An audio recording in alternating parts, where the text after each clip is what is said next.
शहीदां दे कारनामे ते मुर्दा कमां विच जिंदगी आमदी ऐ ते मुर्दा कमां विच जिंदगी आमदी ऐ।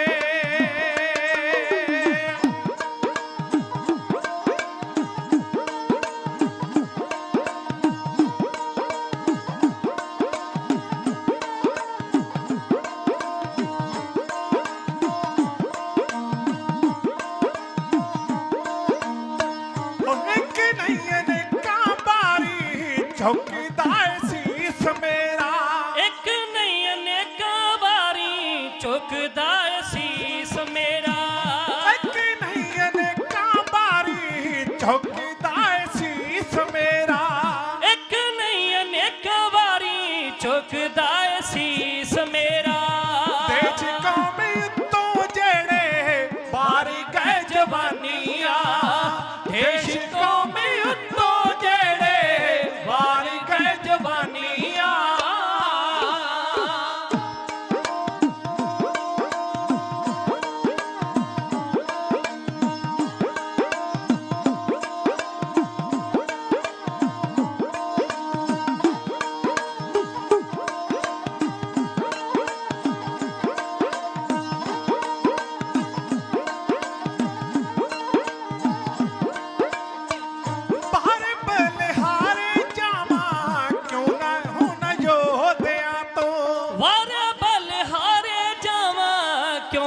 योधिया तो बाहर बलिहारे जावा क्यों ना होना योधिया तो वार बलिहारे जावा क्यों ना होना योधिया तो हो गए शहीद पीछे छड़ गए निशानियां हो गए शहीद पीछे छड़ गए निशानियां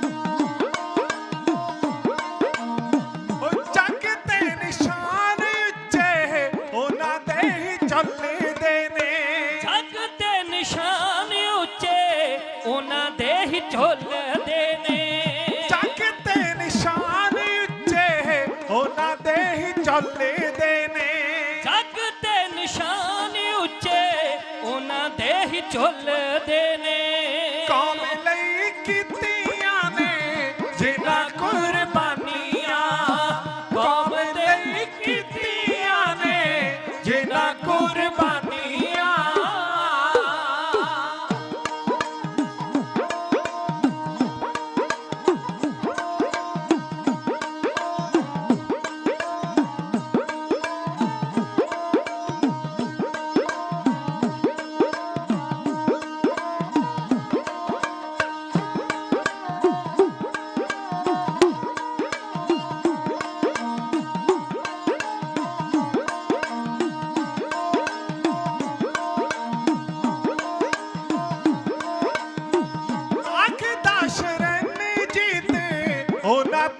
भुलिए ना आखदा शरण जीत ओना ताई भुलिए ना आखदा शरण जीत ओना ताई भुलिए ना आखदा शरण जीत ओना ताई भुलिए ना साडे तो बाहर गए ने जेड़े जिंदगानियां साडे तो बाहर गए ने जेड़े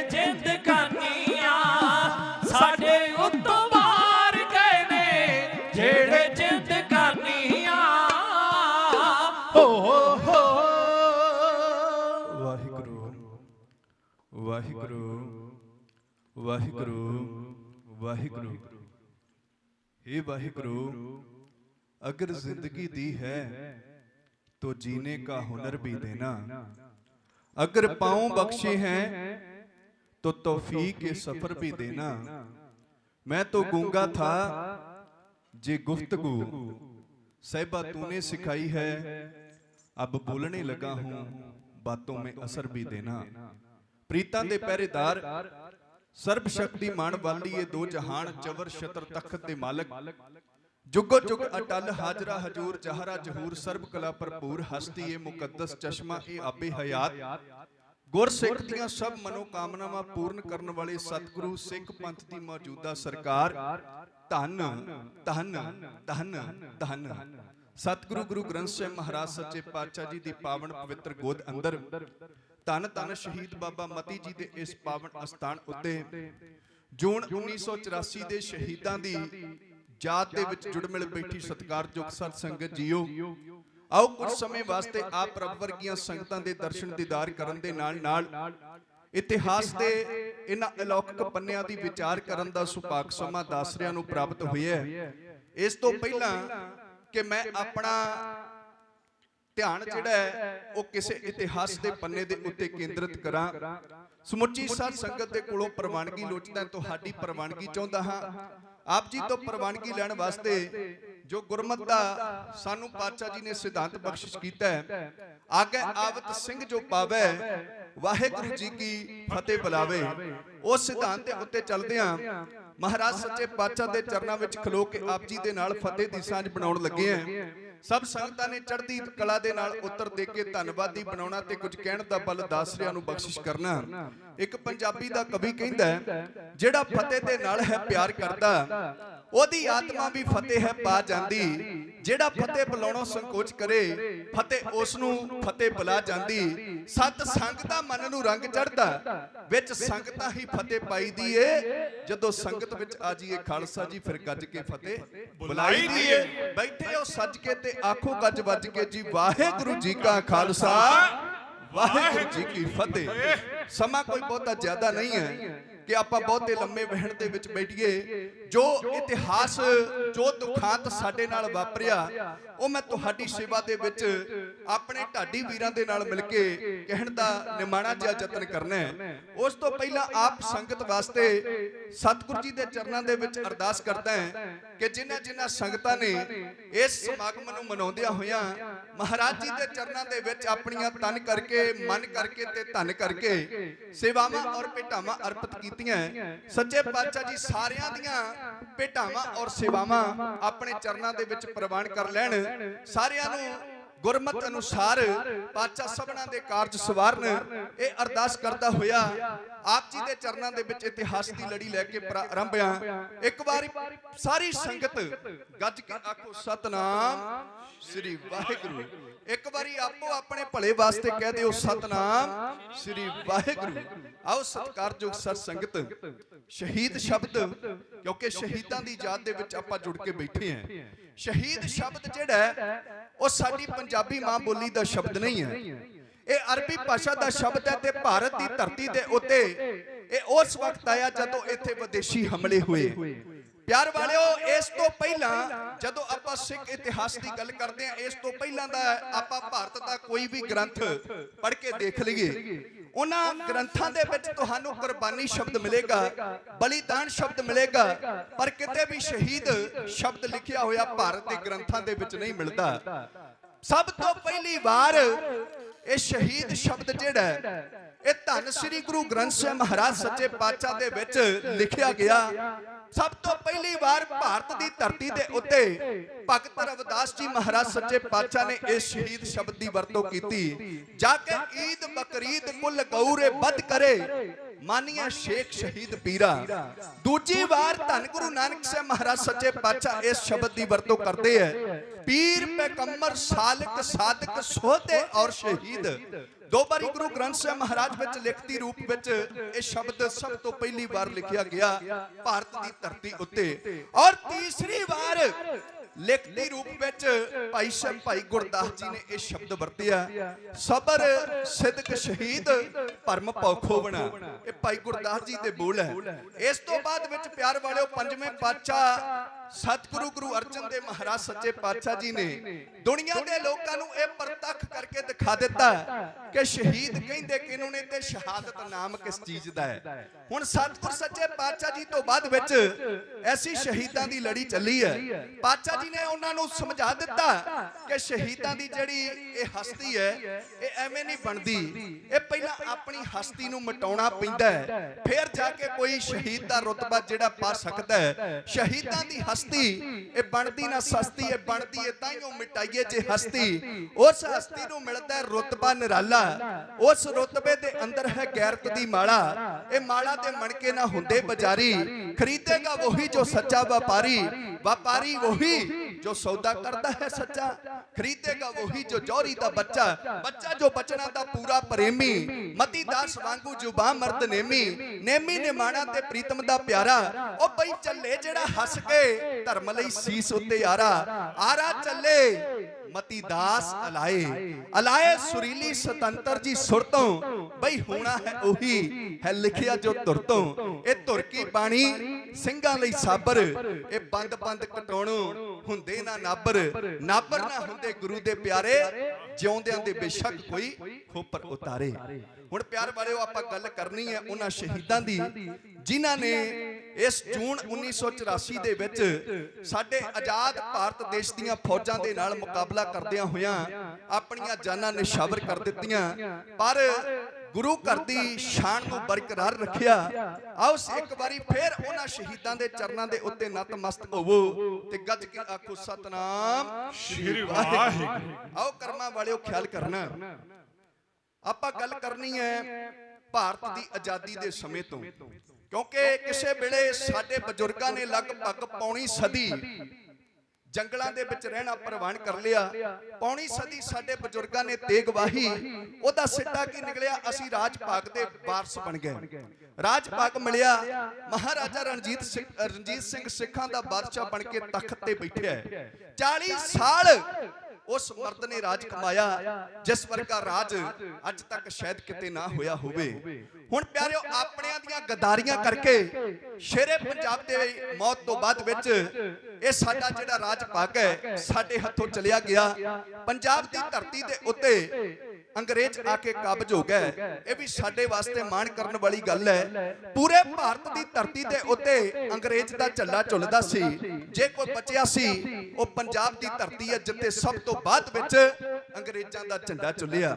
ਹੁਣ ਅੰਗਰੇਜ਼ ਆਏ, ਅੰਗਰੇਜ਼ਾਂ ਨੂੰ ਇਸ ਦੇਸ਼ ਵਿੱਚੋਂ ਬਾਹਰ ਕੱਢਣ ਵਾਸਤੇ, ਦੇਸ਼ ਨੂੰ ਆਜ਼ਾਦ ਕਰਵਾਉਣ ਵਾਸਤੇ ਪੂਰੇ ਦੇਸ਼ ਦੇ ਵਿੱਚ ਇੱਕ ਲਹਿਰ ਚੱਲੀ ਹੈ। ਪਿਆਰ ਵਾਲਿਓ ਬੇਅੰਤ ਕੁਰਬਾਨੀਆਂ ਇਸ ਦੇਸ਼ ਦੇ ਵਾਸੀਆਂ ਨੇ ਕੀਤੀਆਂ, ਪਰ ਮਾਣ ਕਰਨ ਵਾਲੀ ਗੱਲ ਹੈ ਕਿ ਜਿੰਨਾ ਲਹੂ ਇਸ ਭਾਰਤ ਦੀ ਧਰਤੀ ਨੂੰ ਆਜ਼ਾਦ ਕਰਵਾਉਣ ਵਾਸਤੇ ਸਿੱਖਾਂ ਨੇ ਡੋਲਿਆ, ਉਹਨਾਂ ਬਾਕੀ ਕੌਮਾਂ ਵਾਲੇ ਨਹੀਂ ਡੋਲ ਸਕੇ। ਆ ਇਤਿਹਾਸਕ ਅੰਕੜੇ ਨੇ, ਹਿਸਟੋਰੀਕਲ ਪੁਆਇੰਟ ਹੈ, ਇਤਿਹਾਸਕ ਤੱਥ ਨੇ ਸਾਡੇ ਸਾਹਮਣੇ ਕਿ ਜੇਕਰ ਭਾਰਤ ਦੀ ਆਜ਼ਾਦੀ ਦੇ ਸਮੇਂ ਲੜਾਈ ਲੜੀ ਗਈ, ਉਸ ਲੜਾਈ ਦੇ ਵਿੱਚ ਜੇਕਰ 121 ਬੰਦਿਆਂ ਨੂੰ ਫਾਂਸੀ ਦੀ ਸਜ਼ਾ ਹੁੰਦੀ ਹੈ ਤਾਂ ਉਹਨਾਂ ਦੇ ਵਿੱਚੋਂ 93 ਸਿੱਖ ਨੇ ਜਿਨ੍ਹਾਂ ਦੀ ਆਬਾਦੀ ਕੇਵਲ ਤੇ ਕੇਵਲ ਭਾਰਤ ਦੇ ਵਿੱਚ 2% ਗਿਣੀ ਜਾਂਦੀ ਹੈ।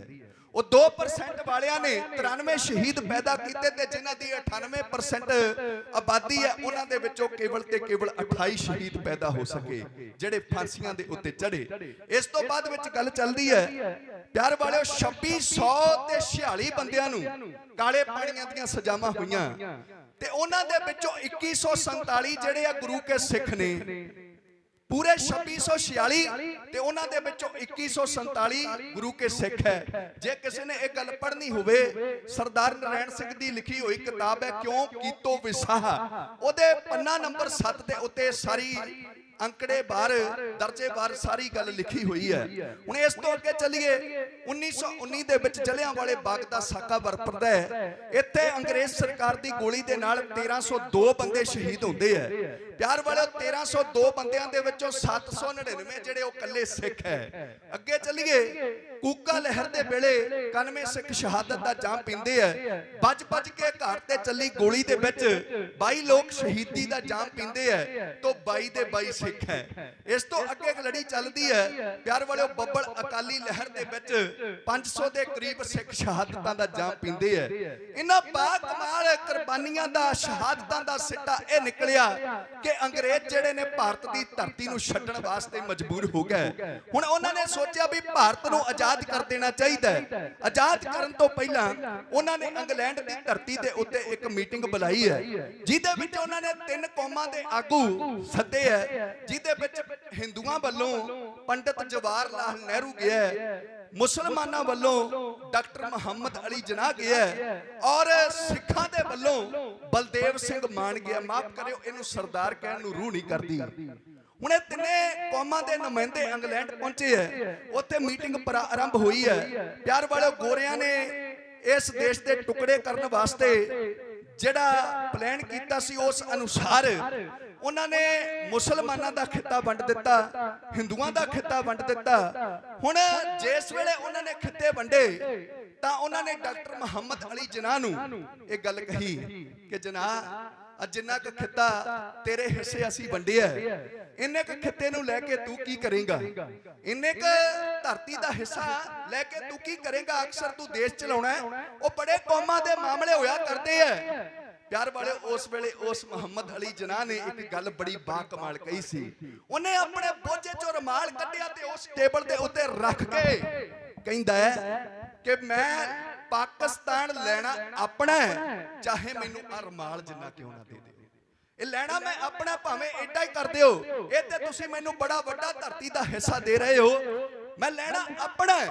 ਹੁਣ ਪਿਆਰਿਓ ਮੁਸਲਮਾਨਾਂ ਦਾ ਵੀ ਫੈਸਲਾ ਹੋ ਗਿਆ, ਹਿੰਦੂਆਂ ਦਾ ਵੀ ਫੈਸਲਾ ਹੋ ਗਿਆ ਤੇ ਬਲਦੇਵ ਸਿੰਘ ਨੂੰ ਅੰਗਰੇਜ਼ ਨੇ ਇਸ਼ਾਰਾ ਕੀਤਾ ਬਈ ਸੱਜਣਾ ਤੂੰ ਅਜੇ ਰੁਕ ਜਾ, ਇਹਨਾਂ ਦਾ ਫੈਸਲਾ ਹੋ ਗਿਆ, ਇਹਨਾਂ ਨੂੰ ਜਾ ਲੈਣ ਦੇ ਤੇ ਜਿਵੇਂ ਤੂੰ ਕਹੇਗਾ ਅਸੀਂ ਉਵੇਂ ਕਰ ਲਵਾਂਗੇ ਕਿਉਂਕਿ ਤੁਹਾਡਾ 1,45,000 ਮੁਰੱਬਾ ਮੀਲ ਦੇ ਉੱਤੇ ਝੰਡਾ ਝੁੱਲਦਾ ਸੀ।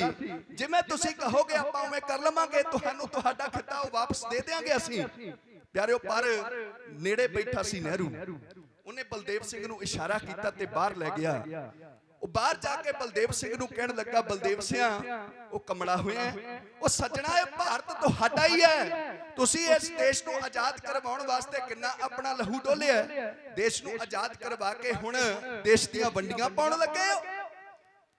ਤੁਸੀਂ ਸਾਡੇ ਨਾਲ ਰਹੋ, ਅਸੀਂ ਤੁਹਾਡੇ ਨਾਲ ਬਿਲਕੁਲ ਪਿਆਰ ਦੇ ਨਾਲ ਰਹਿਣਾ ਪ੍ਰਵਾਨ ਕਰਾਂਗੇ।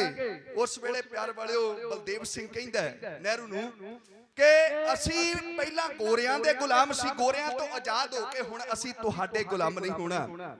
ਪੰਡਿਤ ਜਵਾਹਰ ਲਾਲ ਨਹਿਰੂ ਕਹਿਣ ਲੱਗਾ ਦੇਖ ਲੈ ਸੱਜਣਾ ਤੂੰ ਆਜ਼ਾਦ ਹੋ ਜਾਵੇਂਗਾ, ਵੱਖਰਾ ਮੁਲਕ ਲੈ ਲਵੇਂਗਾ, ਪਰ ਜਿਹੜੇ ਤੇਰੇ ਬੰਗਾਲ ਦੀ ਧਰਤੀ ਦੇ ਉੱਤੇ ਕਾਰਖਾਨੇ ਲਗਾਏ ਹੋਏ ਨੇ ਉਹਨਾਂ ਦਾ ਕੀ ਹੋਵੇਗਾ, ਉਹ ਫਿਰ ਸਾਡੇ ਹੋ ਜਾਣੇ ਨੇ, ਉਹਨਾਂ ਦੇ ਮਾਲਕ ਅਸੀਂ ਬਣ ਜਾਣਾ।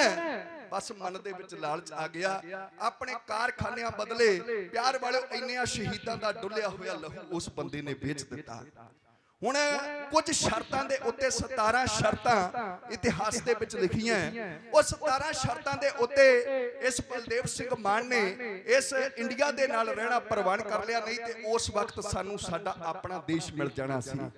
ਹੁਣ 17 ਸ਼ਰਤਾਂ ਦੇ ਉੱਤੇ ਬਲਦੇਵ ਸਿੰਘ ਨੇ ਨਹਿਰੂ ਨਾਲ ਰਹਿਣਾ ਪ੍ਰਵਾਨ ਕਰ ਲਿਆ। ਹੁਣ ਨਾਲ ਉਹਦੇ ਨਾਲ ਇੱਕ ਗੱਲ ਕੀਤੀ ਹੈ ਕਿ ਜੇਕਰ ਤੁਸੀਂ ਨਾ ਮੰਨੇ ਤਾਂ ਫਿਰ ਅਸੀਂ ਕਿੱਧਰ ਨੂੰ ਜਾਵਾਂਗੇ, ਜੇ ਸਾਡੇ ਨਾਲ ਇਹ ਸ਼ਰਤਾਂ ਸਾਡੀਆਂ ਜਿਹੜੀਆਂ ਨਾ ਮੰਨੀਆਂ ਗਈਆਂ ਫਿਰ ਅਸੀਂ ਕੀ ਕਰਾਂਗੇ। ਤਾਂ ਪਿਆਰ ਵਾਲੇ ਉਸ ਵੇਲੇ ਨਹਿਰੂ ਨੇ ਕਿਹਾ ਸੀ ਜੇ ਅਸੀਂ ਤੁਹਾਡੀਆਂ ਗੱਲਾਂ ਨਹੀਂ ਮੰਨਦੇ ਤਾਂ ਤੁਸੀਂ ਤੇ ਅਬਦਾਲੀ ਨੂੰ ਭਜਾਉਣ ਵਾਲੇ ਹੋ, ਤੁਸੀਂ ਉਹ ਜਿਨ੍ਹਾਂ ਨੇ ਨਾਦਰ ਵਰਗਿਆਂ ਦੇ ਮੂੰਹ ਮੋੜ ਛੱਡੇ, ਤੇ ਫਿਰ ਅਸੀਂ ਕੀ ਚੀਜ਼ਾਂ ਤੁਸੀਂ ਡਾਂਗ ਦੇ ਜ਼ੋਰ ਦੇ ਨਾਲ ਆਪਣੇ ਹੱਕ ਆਪੇ ਸਾਡੇ ਤੋਂ ਲੈ ਲਿਓ। ਲਓ ਜੀ ਇਹ ਮੀਟਿੰਗ ਸਮਾਪਤ ਹੋ ਜਾਂਦੀ ਹੈ। ਹੁਣ ਮੁਸਲਮਾਨਾਂ ਨੂੰ ਆਪਣਾ ਹਿੱਸਾ ਪਾਕਿਸਤਾਨ ਮਿਲ ਗਿਆ, ਹਿੰਦੂਆਂ ਨੂੰ ਭਾਰਤ ਮਿਲ ਗਿਆ ਤੇ ਸਿੱਖਾਂ ਦੇ ਪੱਲੇ ਖੁਵਾਰੀ ਪੈ ਗਈ। ਸਨ 1947 ਦੇ ਵਿੱਚ ਦੇਸ਼ ਆਜ਼ਾਦ ਹੋਇਆ। ਪਿਆਰ ਵਾਲਿਓ ਪ੍ਰਧਾਨ ਮੰਤਰੀ ਪਹਿਲਾ ਇਸ ਦੇਸ਼ ਦਾ ਪੰਡਿਤ ਜਵਾਹਰ ਲਾਲ ਨਹਿਰੂ ਬਣਿਆ। ਹੁਣ ਨਹਿਰੂ ਦੇ ਕੋਲ ਉਹਦੇ ਦਫ਼ਤਰ ਦੇ ਵਿੱਚ ਬਲਦੇਵ ਸਿੰਘ ਮਾਨ ਉਹ 17 ਮੰਗਾਂ ਦੀ ਲਿਸਟ ਲੈ ਕੇ ਗਿਆ, ਕਹਿੰਦਾ ਸਾਡੀਆਂ ਇੱਕ ਮੰਗਾਂ ਮੰਨੀਆਂ ਜਾਣ। ਉਸ ਵੇਲੇ ਨਹਿਰੂ ਨੇ ਉਹ ਕਾਗਜ਼ ਬਲਦੇਵ ਸਿੰਘ ਦੇ ਕੋਲੋਂ ਆਪਣੇ ਕੋਲ ਫੜਿਆ, ਹੱਥ ਵਿੱਚ ਘੁੱਟ ਕੇ ਡਸਟਬਿਨ 'ਚ ਸੁੱਟ ਦਿੱਤਾ ਤੇ ਬਲਦੇਵ ਸਿੰਘ ਨੂੰ ਸੰਬੋਧਨ ਹੋ ਕੇ ਕਹਿਣ ਲੱਗਾ ਕਿ ਬਲਦੇਵ ਸਿੰਘ ਜਾਂ ਤਾਂ ਤੂੰ ਪਾਗਲ ਹੈ ਤੇ ਜਾਂ ਫਿਰ ਤੈਨੂੰ ਰਾਜਨੀਤੀ ਆਉਂਦੀ ਕੋਈ ਨਹੀਂ। ਉਹ ਤੈਨੂੰ ਪਤਾ ਨਹੀਂ ਅਸੀਂ ਆਜ਼ਾਦ ਹੋ ਗਏ ਆ। ਬਲਦੇਵ ਸਿੰਘ ਕੁਰਸੀ ਪਿੱਛੇ ਕਰਕੇ ਉੱਤੇ ਬੈਠਣ ਲੱਗਾ, ਕਹਿਣ ਲੱਗਾ ਹਾਂ ਸਾਨੂੰ ਪਤਾ ਹੈ ਅਸੀਂ ਆਜ਼ਾਦ ਹੋ ਗਏ ਆ। ਕਹਿੰਦਾ ਉਹ ਬਲਦੇਵ ਸਿੰਘ ਹੁਣ ਮੈਂ ਸਿੱਖਾਂ ਦੀ ਗੱਲ ਨਹੀਂ ਕਰਦਾ, ਆਜ਼ਾਦ ਅਸੀਂ ਹੋਏ ਆ ਤੁਸੀਂ ਨਹੀਂ, ਤੁਸੀਂ ਤੇ ਸਾਡੇ ਗੁਲਾਮ ਹੋ ਗਏ ਹੋ। ਬਲਦੇਵ ਸਿੰਘ ਨੇ ਕਹਿੰਦੇ ਨੇ ਉਸ ਵੇਲੇ ਆਪਣੀ 3 ਫੁੱਟੀ ਕਿਰਪਾਨ ਦੇ ਉੱਤੇ ਹੱਥ ਪਾਇਆ, ਪਰ ਨਹਿਰੂ ਕਹਿੰਦਾ ਸੱਜਣਾ ਹੁਣ ਬਹਿ ਜਾ, ਹੁਣ ਸਮਾਂ ਉਹ ਨਹੀਂ ਰਿਹਾ ਜਿਹੜਾ ਸਮਾਂ ਪਹਿਲਾਂ ਸੀ। ਓਏ ਤੂੰ ਗੁਲਾਮ ਹਿੰਦੂ ਨੂੰ ਦੇਖਿਆ ਹੈ ਪਰ ਆਜ਼ਾਦ ਹਿੰਦੂ ਨਹੀਂ ਦੇਖਿਆ। ਹੁਣ ਤੁਹਾਨੂੰ ਅਸੀਂ ਦਿਖਾਵਾਂਗੇ ਕਿ ਅਸੀਂ ਕੀ ਚੀਜ਼ ਆ। ਲਓ ਜੀ ਇਹ ਸਮਾਂ ਬਤੀਤ ਗਿਆ, ਪਹਿਲਾ ਇਨਾਮ ਸਾਡੀ ਝੋਲੀ ਦੇ ਵਿੱਚ ਇਹ ਪਿਆ। ਹੁਣ ਇਸ ਤੋਂ ਅੱਗੇ 1 ਮਹੀਨਾ 25 ਦਿਨ ਬਤੀਤ ਹੋਏ ਸਨ, ਕਿਉਂਕਿ 15 ਅਗਸਤ 1947 ਨੂੰ ਦੇਸ਼ ਆਜ਼ਾਦ ਹੁੰਦਾ ਹੈ। 15 ਦਿਨ ਅਗਸਤ ਦੇ ਲਾ ਲਏ, ਪੂਰਾ ਮਹੀਨਾ ਸਤੰਬਰ ਦਾ ਤੇ 10 ਅਕਤੂਬਰ ਦਾ ਦਿਨ ਹੈ 1947 ਦਾ। ਜਿਸ ਵੇਲੇ ਇਸ ਪੰਜਾਬ ਦੀ ਧਰਤੀ ਦਾ ਇੱਕ ਗਵਰਨਰ ਹੈ, ਉਹਦਾ ਨਾਮ ਹੈ ਚੰਦੂ ਲਾਲ ਤਰਵੇਦੀ। ਉਸਨੇ ਇੱਕ ਹੋਰ ਮੈਡਲ ਸਾਡੀ ਝੋਲੀ ਦੇ ਵਿੱਚ ਪਾ ਦਿੱਤਾ ਕਿ ਸਿੱਖ ਕੌਮ ਜਿਹੜੀ ਹੈ ਇਹ ਜਰਾਇਮ ਪੇਸ਼ਾ ਕੌਮ ਹੈ, ਇਹਨਾਂ ਦੇ ਉੱਤੇ ਸਖਤੀ ਦੇ ਨਾਲ ਨਜ਼ਰ ਰੱਖੀ ਜਾਵੇ। ਇਹ ਬੜੇ ਲੁੱਟਾਂ ਖੋਹਾਂ ਕਰਨ ਵਾਲੇ ਨੇ। ਜਰਾਇਮ ਪੇਸ਼ਾ ਦਾ ਅਰਥ ਆਪ ਜੀ ਸਮਝਦੇ ਹੋਵੋਗੇ ਕਿ ਪੇਸ਼ੇ ਵਜੋਂ ਜਿਹੜੀ ਕੌਮ ਜੁਰਮ ਕਰਦੀ ਹੋਵੇ। ਪਿਆਰ ਵਾਲਿਓ ਅਸੀਂ ਤੇ ਐਵੇਂ ਅੱਜ ਇਹ ਰੌਲਾ ਪਾਉਨੇ ਆ, ਸਾਡੇ ਵਿੱਚੋਂ ਕਈ ਸੱਜਣ ਕੇ ਸਾਨੂੰ ਭਿੰਡਰਾਂ ਵਾਲਿਆ ਅੱਤਵਾਦੀ ਬਣਾ ਗਿਆ, ਉਹ ਸਾਨੂੰ ਅੱਤਵਾਦੀ ਦਾ ਖਿਤਾਬ ਦੇ ਗਏ, ਪਰ ਪਿਆਰੋ ਇਹ ਤੇ ਸਾਨੂੰ 1947 ਦੇ ਵਿੱਚ ਭਾਰਤ ਦੀ ਸਰਕਾਰ ਵੱਲੋਂ ਦੇ ਦਿੱਤਾ ਗਿਆ ਸੀ। ਹੁਣ ਸਮਾਂ ਆਪਣੀ ਚਾਲ ਚੱਲਦਾ ਗਿਆ, ਬੜੀਆਂ ਸਾਡੇ ਨਾਲ ਵਧੀਕੀਆਂ ਹੋਈਆਂ, ਸਮਾਂ ਇਤਨਾ ਜ਼ਿਆਦਾ ਨਹੀਂ ਹੈ ਕਿ ਮੈਂ ਬਰੀਕੀ ਦੇ ਵਿੱਚ ਜਾਵਾਂ। ਪਿਆਰ ਵਾਲਿਓ ਸਿੱਖ ਸਾਰੀਆਂ ਬਰਦਾਸ਼ਤ ਕਰਦੇ ਗਏ। ਹੁਣ ਸਮਾਂ ਆਇਆ ਕਿਉਂਕਿ ਇਸ ਦੇਸ਼ ਦੇ ਵਿੱਚ ਕਿਸੇ ਵੇਲੇ 3600 ਰਾਜਾ ਰਾਜ ਕਰਦਾ ਸੀ। ਹਰੇਕ ਪ੍ਰਾਂਤ ਦੀ ਆਪੋ ਆਪਣੀ ਵੱਖਰੀ ਵੱਖਰੀ ਬੋਲੀ ਹੈ, ਹਰੇਕ ਥਾਂ ਦੇ ਉੱਤੇ ਵੱਖਰੀ ਵੱਖਰੀ ਬੋਲੀ ਜਾਂਦੀ ਹੈ। ਪੰਜਾਬੀ ਦੀ ਗੱਲ ਕਰ ਲਈਏ, ਮਾਝੇ ਦੇ ਵਿੱਚ ਹੋਰ ਬੋਲੀ ਜਾਂਦੀ ਹੈ, ਦੁਆਬਾ ਹੋਰ ਤਰ੍ਹਾਂ ਪੰਜਾਬੀ ਬੋਲਦਾ ਤੇ ਮਾਲਵੇ ਦੇ ਵਿੱਚ ਅਗਾਂਹ ਹੋਰ ਤਰ੍ਹਾਂ ਬੋਲੀ ਜਾਂਦੀ ਹੈ। ਇਸੇ ਤਰ੍ਹਾਂ ਵੱਖਰੀਆਂ ਵੱਖਰੀਆਂ ਬੋਲੀਆਂ ਸਨ। ਉਸ ਵੇਲੇ ਸਰਕਾਰ ਵੱਲੋਂ ਇਹ ਐਲਾਨ ਕੀਤਾ ਗਿਆ ਕਿ ਬੋਲੀਆਂ ਦੇ ਆਧਾਰ ਦੇ ਉੱਤੇ ਹੁਣ ਸੂਬੇ ਬਣਾਏ ਜਾਣ। ਪਿਆਰ ਵਾਲਿਓ ਜਿਹੜਾ ਅਸਾਮ ਹੈ, ਅਸਾਮ ਦਾ ਪਹਿਲਾ ਨਾਮ ਸੀ ਕਾਮਰੂਪ ਦੇਸ਼। ਹੁਣ ਉੱਥੇ ਅਸਾਮੀ ਬੋਲੀ ਜਾਂਦੀ ਸੀ ਤੇ ਉਹਦਾ ਨਾਮ ਰੱਖ ਦਿੱਤਾ ਗਿਆ ਅਸਾਮ। ਇਸੇ ਤਰ੍ਹਾਂ ਜਿੱਥੇ ਤਾਮਿਲ ਬੋਲੀ ਜਾਂਦੀ ਸੀ ਉਹਦਾ ਨਾਮ ਤਾਮਿਲਨਾਡੂ ਰੱਖ ਦਿੱਤਾ ਗਿਆ, ਜਿੱਥੇ ਕੰਨੜ ਬੋਲੀ ਜਾਂਦੀ ਸੀ ਉਹਦਾ ਨਾਮ ਕਰਨਾਟਕ ਰੱਖ ਦਿੱਤਾ ਗਿਆ। ਪਿਆਰ ਵਾਲਿਓ ਇਸੇ ਤਰ੍ਹਾਂ ਬੋਲੀਆਂ ਦੇ ਆਧਾਰ ਦੇ ਉੱਤੇ ਸੂਬਿਆਂ ਦੀ ਵੰਡ ਹੋ ਗਈ, ਪਰ ਜਦੋਂ ਪੰਜਾਬੀ ਸੂਬੇ ਦੀ ਗੱਲ ਚੱਲੀ ਉੱਥੇ ਸਰਕਾਰ ਨੇ ਕੋਈ ਜਵਾਬ ਨਹੀਂ ਦਿੱਤਾ। ਫਿਰ ਸਾਡੇ ਬਜ਼ੁਰਗਾਂ ਨੇ ਕਰਮਾਂ ਵਾਲਿਓ ਮੋਰਚੇ ਲਾਏ। 1966 ਦੇ ਵਿੱਚ ਮੋਰਚਾ ਲੱਗਿਆ ਜਿਸ ਨੂੰ ਪੰਜਾਬੀ ਸੂਬਾ ਮੋਰਚਾ ਕਿਹਾ ਜਾਂਦਾ ਹੈ। ਹੁਣ ਸਮਾਂ ਆਪਣੀ ਚਾਲ ਚੱਲਦਾ ਗਿਆ, ਸਾਡੇ ਬਜ਼ੁਰਗ ਮੋਰਚੇ ਲਾ ਕੇ ਬੈਠੇ ਜੇਲ੍ਹਾਂ ਭਰਦੇ ਜਾ ਰਹੇ ਹੈ। ਪਿਆਰ ਵਾਲਿਓ ਹੁਣ ਲਾਲ ਬਹਾਦਰ ਸ਼ਾਸਤਰੀ ਤੋਂ ਬਾਅਦ ਵਿੱਚ ਇੰਦਰਾ ਗਾਂਧੀ ਦੀ ਸਰਕਾਰ ਬਣੀ। ਉਹਨੇ ਪੰਜਾਬੀ ਸੂਬੇ ਦੀਆਂ ਮੰਗਾਂ ਮੰਨ ਲਈਆਂ, ਪਰ ਇਹ ਇੱਕ ਸੂਬੀ ਦੇ ਰੂਪ ਦੇ ਵਿੱਚ ਸਾਨੂੰ ਦੇ ਦਿੱਤਾ ਹੈ। ਇਹਦੇ ਬਹੁਤ ਸਾਰੇ ਹਿੱਸੇ ਇਹਦੇ ਨਾਲੋਂ ਕੱਟ ਕੇ ਹਰਿਆਣਾ ਤੇ ਹਿਮਾਚਲ ਬਣਾ ਦਿੱਤੇ ਗਏ ਤੇ ਪੰਜਾਬ ਸਾਡੇ ਕੋਲ ਛੋਟਾ ਜਿਹਾ ਰਹਿ ਗਿਆ। ਹੁਣ ਇਸੇ ਤਰ੍ਹਾਂ ਵਧੀਕੀਆਂ ਚੱਲਦੀਆਂ ਗਈਆਂ ਨੇ। ਪਿਆਰ ਵਾਲਿਓ ਕਿਤੇ ਐਮਰਜੈਂਸੀ ਲਗਾ ਦਿੱਤੀ ਜਾਂਦੀ ਹੈ, ਉਹਦਾ ਸਿੱਖ ਵਿਰੋਧ ਕਰਦੇ ਆ। ਫਿਰ ਸਿੱਖ ਆਨੰਦਪੁਰ ਸਾਹਿਬ ਦਾ ਮਤਾ ਸਰਕਾਰ ਦੇ ਅੱਗੇ ਰੱਖਦੇ ਆ, ਉਹਦੇ ਵਿੱਚ ਵੀ ਸਰਕਾਰ ਦੇ ਕੰਨਾਂ ਦੇ ਉੱਤੇ ਕੋਈ ਜੂੰ ਨਹੀਂ ਸਰਕਦੀ। ਹੁਣ ਉਸ ਵੇਲੇ ਇੰਦਰਾ ਗਾਂਧੀ ਸਿੱਖਾਂ ਦੇ ਕੋਲੋਂ ਬੜੀ ਪਿਆਰ ਵਾਲਿਓ ਭੈ ਖਾਣ ਲੱਗੀ ਹੈ ਕਿ ਮੈਂ ਜਿਹੜਾ ਵੀ ਐਲਾਨ ਕਰਦੀ ਆ ਉਹਦਾ ਪੰਜਾਬ ਦੀ ਧਰਤੀ ਤੇ ਇਹ ਰਹਿਣ ਵਾਲੇ ਸਿੱਖ ਉੱਠ ਕੇ ਵਿਰੋਧ ਕਰਦੇ ਆ। ਪੂਰੇ ਦੇਸ਼ ਦੇ ਵਿੱਚੋਂ ਹੋਰ ਕੋਈ ਬੋਲਦਾ ਨਹੀਂ, ਮੈਂ ਇਹ ਸਿੱਖਾਂ ਨੂੰ ਖਤਮ ਕਰ ਦੇਣਾ ਹੈ। ਉਹਨੇ ਪਿਆਰ ਵਾਲੇ ਹੁਣ ਪੰਜਾਬ ਦੀ ਧਰਤੀ ਦੇ ਉੱਤੇ ਅੱਗ ਲਾਉਣ ਵਾਸਤੇ ਇੱਕ ਨਕਲੀ ਸਾਧ ਗੁਰਬਚਨਾ ਨਰਕਧਾਰੀ ਥਾਪੜਾ ਦੇ ਕੇ ਪੰਜਾਬ ਦੀ ਧਰਤੀ ਵੱਲ ਭੇਜਿਆ, ਜਿਹੜਾ ਸਾਧ ਇਹ ਗੱਲ ਕਹਿੰਦਾ ਕਿ ਗੁਰੂ ਗ੍ਰੰਥ ਸਾਹਿਬ ਸੱਚੇ ਪਾਤਸ਼ਾਹ ਜੀ ਦੇ ਬਾਰੇ ਉਹ ਏਡੇ ਮਾੜੇ ਸ਼ਬਦ ਬੋਲਦਾ ਹੈ ਕਿ ਮੈਂ ਤੇ ਗੁਰੂ ਗ੍ਰੰਥ ਸਾਹਿਬ ਨੂੰ ਇੱਕ ਕੇਵਲ ਤੇ ਕੇਵਲ ਰੱਦੀ ਦਾ ਟੋਕਰਾ ਮੰਨਦਾ। ਇਹ ਉਹਦੇ ਸ਼ਬਦ ਹੈ, ਸਤ ਸੰਗਤ ਮੇਰੇ ਨਹੀਂ। ਉਹ ਹੋਰ ਗੱਲ ਕਹਿੰਦਾ ਕਿ ਗੁਰੂ ਗੋਬਿੰਦ ਸਿੰਘ ਨੇ 5 ਪਿਆਰੇ ਸਾਂਝੇ ਸੀ, मैं 7 सितारे सजांगा। हुण इस तरह दीयां गल्लां करदा है, पर पंजाब दी धरती दे उत्ते ओहदा मूंह भन्नण वाला होर कोई नहीं सी। उस वेले फिर एक मर्द उठिया, वो मर्द दा नाम की है? बाबा जरनैल सिंह खालसा पिंडरां वाले। वो मर्द दी कैसी चढ़त है, उस मर्द दा कैसा रोब है। उसने प्यार वाले फिर मंजी हाल दीवान हाल दे विचों, मंजी साहब दीवान हाल दे विचों खड़ के सिखां नूं एक तकरीर कीती है कि सिखो सानू एक अकाल दा आसरा है, समा जिस तरह आवे ते आउण देना। मलक भागो दे महल बनाउण लई नहीं, झुग्गा लालो गरीब दा ढाउण देना। कोई मसीत जावे, कोई बुत परस्ती करे, आपो अपना रब मनाउण देना। ए पर नहीं शहीदां दी मड़ी उत्ते राज फिरका परस्ती दा आउण देना। शहद नालों ए साडी जबान मिठी, इहदे विच नहीं जहर मिलाउण देना। दा सारे जमाने नूं भावें लावे कोई, ए पर गुरु ग्रंथ ते पंथ नूं दा नहीं लाउण देना। दसम पिता ने पंथ दे नाल किधरे बई कीता वध प्यार संतान नालों, बली जान दान जहान ते होर केड़ा, चौहां पुत्रां दे बलिदान नालों। ओए एक बार पंगार के आखदे हां, घड़ी मुड़ी दे कहण कहाण नालों सानू पंथ प्यारा जिंद नालों, सानू पंथ प्यारा जान नालों। दुखी पंथ नूं देखना चाहे जेड़ा, ना सोना ना उस नूं सौण देना। दा सारे जमाने नूं भावें लावे कोई, ए पर गुरु ग्रंथ ते पंथ नूं दा नहीं लाउण देना। लो जी संतां ने तकरीर कीती है। उस वेले तेरे बाबा फौजा सिंह दी अगवाई दे विच 100 सिंघां दा जत्था गया, जिहदे विचों 13 सिंह शहीद हो गए ने, कुछ बंदे उन्हां दे भी जख्मी हो गए। हुण बाबा जरनैल सिंह ने आखिया कि संगत जी मैं इन्हां शहीदां दा जिहड़ा डुੱਲਿਆ लहू है वो असीं हुण व्यर्थ नहीं जाण देना। कौम हुण बदला लवेगी। उठो कोई माता माई दा लाल जिहड़ा उठ के उस पापी गुरबचने नूं गड्डी चढ़ के इन्हां शहीदां दे लहू दे बदला ਉਹਦੇ ਕੋਲੋਂ ਲਵੇ। ਉਸ ਵੇਲੇ ਪਿਆਰ ਵਾਲਿਓ ਫਿਰ ਭਾਈ ਰਣਜੀਤ ਸਿੰਘ ਨੇ ਉਸ ਦੇ ਘਰ ਦੇ ਵਿੱਚ ਜਾ ਕੇ ਉਸ ਪਾਪੀ ਨੂੰ ਸੋਧਿਆ। ਹੁਣ ਇੱਥੋਂ ਪੰਜਾਬ ਦੀ ਧਰਤੀ ਦੇ ਉੱਤੇ ਅੱਗ ਲੱਗਣੀ ਸ਼ੁਰੂ ਹੋ ਗਈ ਹੈ। ਬਾਬਾ ਜਰਨੈਲ ਸਿੰਘ ਦੀ ਚੜ੍ਹਤ ਦਿਨੋਂ ਦਿਨ ਵੱਧਦੀ ਜਾ ਰਹੀ ਹੈ।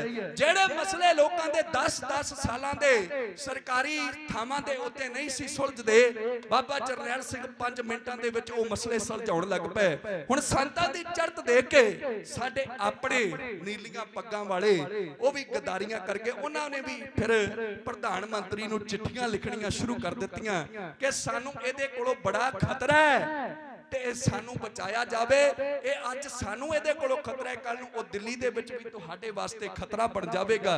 लओ जी उस वेले फिर इंदिरा गांधी ने अपने जरनेलां नूं बिठाया सामने, जिहदे विच अरुण कुमार वैद्या, जनरल के सुंदर जी, जनरल कुलदीप बराड़ और रणजीत दयाल वर्गियां नूं बिठा के सामने अकाल तख्त साहिब हरमंदर साहिब दे उत्ते हमला करन वास्ते बाबा जरनैल सिंह जी नूं जिउंदियां गिरफ्तार करके लियाउण वास्ते जिवें ओ तकरीरां करदी उस वेले दा खुलासा ढाडी जथा आप संगत दी सेवा विच है क्यों पेश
ਖਾਂਦਾ ਢੋਲ ਕਹਿੰਦੀ ਸੁਣਿਓ ਦੀ ਲਲਕਾਰ ਨੂੰ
ਰਾਣੀ ਇੰਦਰਾ ਆਪਣੇ ਜਰਨੈਲਾਂ ਨੂੰ ਬਿਠਾ ਕੇ ਸਾਹਮਣੇ ਇੱਕ ਤਕਰੀਰ ਕਰ ਰਹੀ ਹੈ ਕਿ ਪੰਜਾਬ ਦੀ ਧਰਤੀ ਦੇ ਉੱਤੇ ਜੋ ਸਿੱਖ ਨੇ ਉਹਨਾਂ ਦੀਆਂ ਗਤੀਵਿਧੀਆਂ ਨੇ ਸਰਕਾਰ ਦੇ ਨੱਕ ਵਿੱਚ ਦਮ ਕੀਤਾ ਹੋਇਆ ਹੈ। ਉੱਥੇ ਉਹਨਾਂ ਦਾ ਆਗੂ ਬਣ ਕੇ ਬੈਠਾ ਸੰਤ ਜਰਨੈਲ ਸਿੰਘ ਭਿੰਡਰਾਂਵਾਲਾ ਜਿਹੜਾ ਨੌਜਵਾਨਾਂ ਨੂੰ ਬੜਾ ਭੜਕਾਉਂਦਾ ਹੈ ਔਰ ਸਰਕਾਰ ਵਿਰੁੱਧ ਹਥਿਆਰ ਚੱਕ ਕੇ ਲੜਨ ਵਾਸਤੇ ਮਜਬੂਰ ਕਰਦਾ ਜਾ ਰਿਹਾ ਹੈ। ਉਹਨੂੰ ਜਾ ਕੇ ਉੱਥੋਂ ਗ੍ਰਿਫਤਾਰ ਕਰਕੇ ਲੈ ਕੇ ਆਵੋ।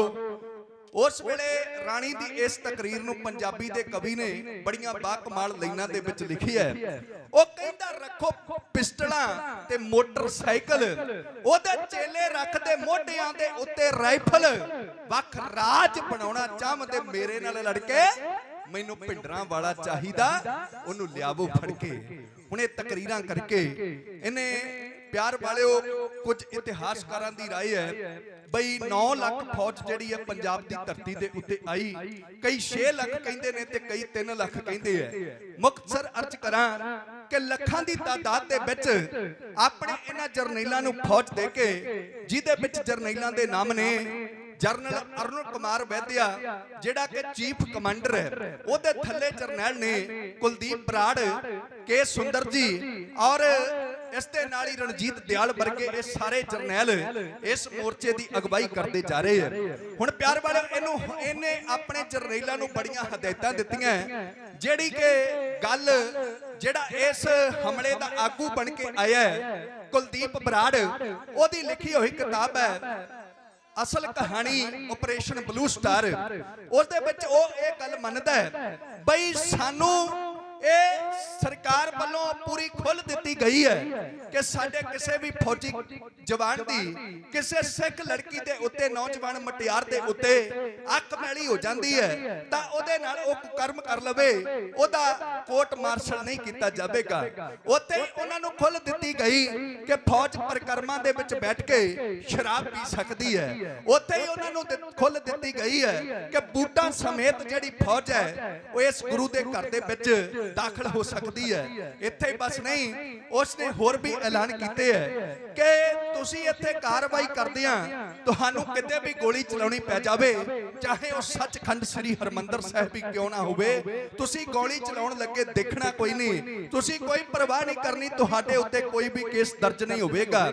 ਉੱਥੇ ਪਿਆਰ ਵਾਲਿਓ ਇਹ ਵੀ ਲਿਖਿਆ ਹੈ ਕਿ ਜੇਕਰ ਕੋਈ ਜਿਉਂਦਾ ਸਿੱਖ ਤੁਹਾਡੇ ਹੱਥ ਆ ਜਾਵੇ, ਉਹਨੂੰ ਤੁਸੀਂ ਗੋਲੀ ਮਾਰ ਕੇ ਨਹੀਂ ਮਾਰਨਾ, ਉਹਨੂੰ ਤੁਸੀਂ ਪਿਆਸਾ ਰੱਖਣਾ ਹੈ। ਜੇ ਉਹ ਪਾਣੀ ਮੰਗੇ ਤਾਂ ਉਹਦੇ ਨਾਲੇ ਬੰਦੂਕ ਦੇ ਬੱਟ ਮਾਰਨੇ ਐ ਤੇ ਨਾਲੇ ਕਹਿਣਾ ਪਹਿਲਾਂ ਕਹਿੰਦਾ ਸੀ ਹਰਿਆਣੇ ਨੂੰ ਪਾਣੀ ਨਹੀਂ ਦੇਣਾ, ਹੁਣ ਪਾਣੀ ਸਾਡੇ ਕੋਲੋਂ ਮੰਗਦਾ ਹੈ। ਪਿਆਰ ਵਾਲੇ ਉਹ ਕਹਿੰਦੇ ਨੇ ਵੀ ਕੱਪੜੇ ਉਤਾਰ ਕੇ ਜੇ ਕੋਈ ਇਸ ਤਰ੍ਹਾਂ ਫੜਿਆ ਜਾਵੇ ਉਹਨੂੰ ਧੁੱਪੇ ਫਰਸ਼ ਦੇ ਉੱਤੇ ਲੰਮਿਆਂ ਪਾ ਦੇਣਾ है इन्नी गर्मी दे विच जिस दे नाल वो तड़प तड़प के मर जाण।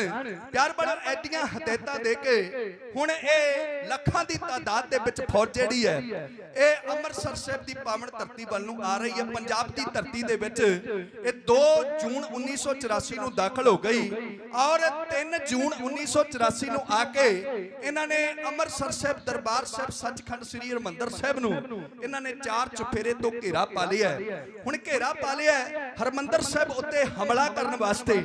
हुण एक गल याद रखियो प्यारिओ, इस भारत देश दे विच बड़े होर भी मंदिर है, बड़ियां मसीतां ने, बड़े गिरजे घर ने, पर किसे दे उत्ते इन्नी बार हमला नहीं होया जिन्नी बार सचखंड श्री दरबार साहिब ते होया है। इत्थे 10 हमले इतिहासकार कहंदे ने इस 1984 तक हुए है ते 10वां हमला है सरकार दा। इस तो पहला 2 हमले गुरु अर्जन देव महाराज सच्चे पातशाह दे वेले हो गए सन। सुलभी खान ते सुलही खान चढ़ के आया सी। एक हमला मुखलिस खान जरनैल चढ़ के आंदा वो भी अमृतसर दे उत्ते। फिर जकरिया खान दे वेले हमले हुंदे ने। अबदाली हमले करदा है, वो एक बार दरबार साहिब नूं ढा ढेरी कर दिंदा है। प्यार बड़ा ये हुण हमला करन वास्ते भारतीय फौजां आईयां। ये दरबार साहिब ही क्यों हरेक सरकार दी अख दे विच रड़कदा है, चाहे सरकार अपनी होवे चाहे बेगानी, चाहे देशी होवे चाहे विदेशी, हर सरकार नूं प्यार वाले हरमंदर साहिब तो डर लगेगा। क्यों? क्योंकि इहदा एक कारण है। एक फकीर अपने चेलियां नूं कहंदा है कि मुसल्ले बेच दिओ जिन्हां दे उत्ते बैठ के तुसीं नमाज अदा करदे हो। वो चेले हाथ बन के फकीर दे सामने खलो गए, कहण लगे फकीर जी ऐसा क्यों कहंदे हो? 20 साल अपनी जिंदगी दे गाड़ के तुहाडे नाल रह के असीं नमाज अदा करनी सिੱਖੀ है ते अज तुसीं कहंदे हो मुसल्ले बेच दिओ ते नमाज जिहड़ी आ ओह हमेशा मुसल्ला बिछा के ही अदा कीती जांदी है। उस फकीर ने फिर कहा, कहण लगा मसले बेच दिओ, इन्हां नूं बेच के पैसे बट के इन्हां दे हथियार खरीदो, इन्हां दे खंजर खरीदो, इन्हां दी किरपानां ते नेजे खरीदो। उन्हां ने पूछा जी क्यों? कहण लगे क्योंकि हुण जिहड़ी मौके दी हुकूमत है ना वो तुहानू शक दी निगाह दे नाल देखण लग पई है।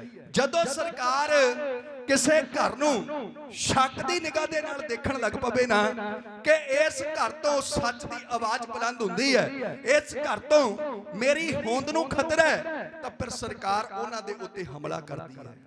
इसे तरह कर्मा वाले दरबार साहिब वो हमेशा हरेक हुकूमत दीयां अखां दे विच क्यों रड़कदा है? क्योंकि ध्यान नाल देखियो दरबार साहिब दा जिहड़ा कंपलैक्स है ओदे अंदर 2 चीज़ां ने, एक सचखंड श्री हरमंदर साहिब ते ओदे बिल्कुल सामने श्री अकाल तख्त साहिब। हुण जदों सिख नूं लोड़ है आत्मक शांति दी, आत्मक शांति वास्ते सिख जाके दरबार साहिब बैठदा है, उत्ते बैठ के गुरबाणी दा कीर्तन सरवण करदा है, गुरबाणी सरवण करदा है, तां सिख दे मन नूं शांति आउंदी है, ओदा मन शांत हो जांदा है, ओदे अंदर एक अजीब जिहा खेड़ा आ जांदा है, सुकून आ जांदा है दरबार साहिब अंदर बैठ के सिख नूं। ते प्यार वाला जदों गल चलेगी राजनीतिक तौर ते अगवाई दी, जदों गल चलेगी राज भाग दी, तां सिख फिर जांदा है अकाल तख्त साहिब ते। ये 2 चीज़ां दा साडे सतगुरां ने सुमेल कर दिता। नहीं ते दुनिया दे लोकां नूं पहलां भरम सी कि धर्म ते राजनीति दोवें वख-वख ने, दोवें वख-वख ने, इन्हां दा नाल कोई संबंध नहीं आपस दे विच। पर सतगुरां ने मीरी ते पीरी दियां पहन के 2 तेगां दुनिया दे लोकां नूं ये मीरी ते पीरी इकट्ठियां करके दिखा दित्तियां। प्यार वाले दोनां दा सुमेल होना बड़ा जरूरी है। हुण सिख धर्म जिहड़ा ये मीरी ते पीरी दोहां दी मानता बराबरता मनदा है, पर पीरी जिहड़ी है वो कदे मीरी दे अधीन नहीं हुंदी, मीरी हमेशा जिहड़ी है पीरी दे अधीन हुंदी है। हुण देखो सिख धर्म दे अंदर मैं प्रमाण दिना है तुहाडे चरनां विच कि किन्नी क इत्थे राजनीतिक और धर्म दी जिहड़ा बराबरता है, किन्ना इन्हां दा सुमेल है। देखो बाबा बुढ़ा साहिब जी जिहड़े धन गुरु हरगोबिंद साहिब महाराज जी नूं शस्त्र विद्या सिखाउंदे है, पातशाह जी नूं तेग चलाउणी सिखाउंदे आ, घोड़सवारी सिखाउंदे आ, नेजेबाजी सिखाउंदे आ। बाबा बुढ़ा जी ओ जोधे ने, ओ महान सूरबीर नूं, उस बहादुर नूं धन गुरु अर्जन देव महाराज सच्चे पातशाह श्री ਹਰਮੰਦਰ ਸਾਹਿਬ ਦਾ ਪਹਿਲਾ ਗ੍ਰੰਥੀ ਨਿਯੁਕਤ ਕਰ ਦਿੰਦੇ ਨੇ ਇੱਕ ਯੋਧੇ ਨੂੰ, ਤੇ ਦੂਜੇ ਪਾਸੇ ਜਦੋਂ ਅਕਾਲ ਤਖਤ ਸਾਹਿਬ ਦੀ ਗੱਲ ਚੱਲਦੀ ਹੈ, ਰਾਜਨੀਤਿਕ ਤੌਰ ਤੇ ਉੱਥੋਂ ਦੀ ਅਗਵਾਈ ਦੀ ਗੱਲ ਚੱਲਦੀ ਹੈ, ਤਾਂ ਕਰਮਾਂ ਵਾਲਿਓ ਭਾਈ ਸਾਹਿਬ ਭਾਈ ਗੁਰਦਾਸ ਜੀ ਜਿਨ੍ਹਾਂ ਨੇ ਸਾਰੀ ਉਮਰ ਗੁਰਮਤਿ ਦਾ ਪ੍ਰਚਾਰ ਕੀਤਾ ਹੈ, ਉਹਨਾਂ ਨੂੰ ਛੇਵੇਂ ਪਾਤਸ਼ਾਹ ਗੁਰੂ ਹਰਗੋਬਿੰਦ ਸਾਹਿਬ ਮਹਾਰਾਜ ਅਕਾਲ ਤਖਤ ਸਾਹਿਬ ਦੇ ਪਹਿਲੇ ਜਥੇਦਾਰ ਥਾਪ ਦਿੰਦੇ ਹੈ। ਕਿਉਂਕਿ ਸਿੱਖ ਧਰਮ ਕੱਲਾ ਰਾਜ ਵੀ ਨਹੀਂ ਹੈ, ਕੱਲਾ ਜੋਗ ਵੀ ਨਹੀਂ ਹੈ, ਰਾਜ ਜੋਗ ਧਰਮ ਹੈ। ਜੇ ਨਿਰਾ ਜੋਗ ਹੁੰਦਾ ਤਾਂ ਅਬਦਾਲੀ ਨੇ ਹਰਮੰਦਰ ਸਾਹਿਬ ਢਾਇਆ ਸੀ 1762 ਦੇ ਵਿੱਚ ਘੱਲੂਘਾਰੇ ਤੋਂ ਬਾਅਦ ਵਿੱਚ।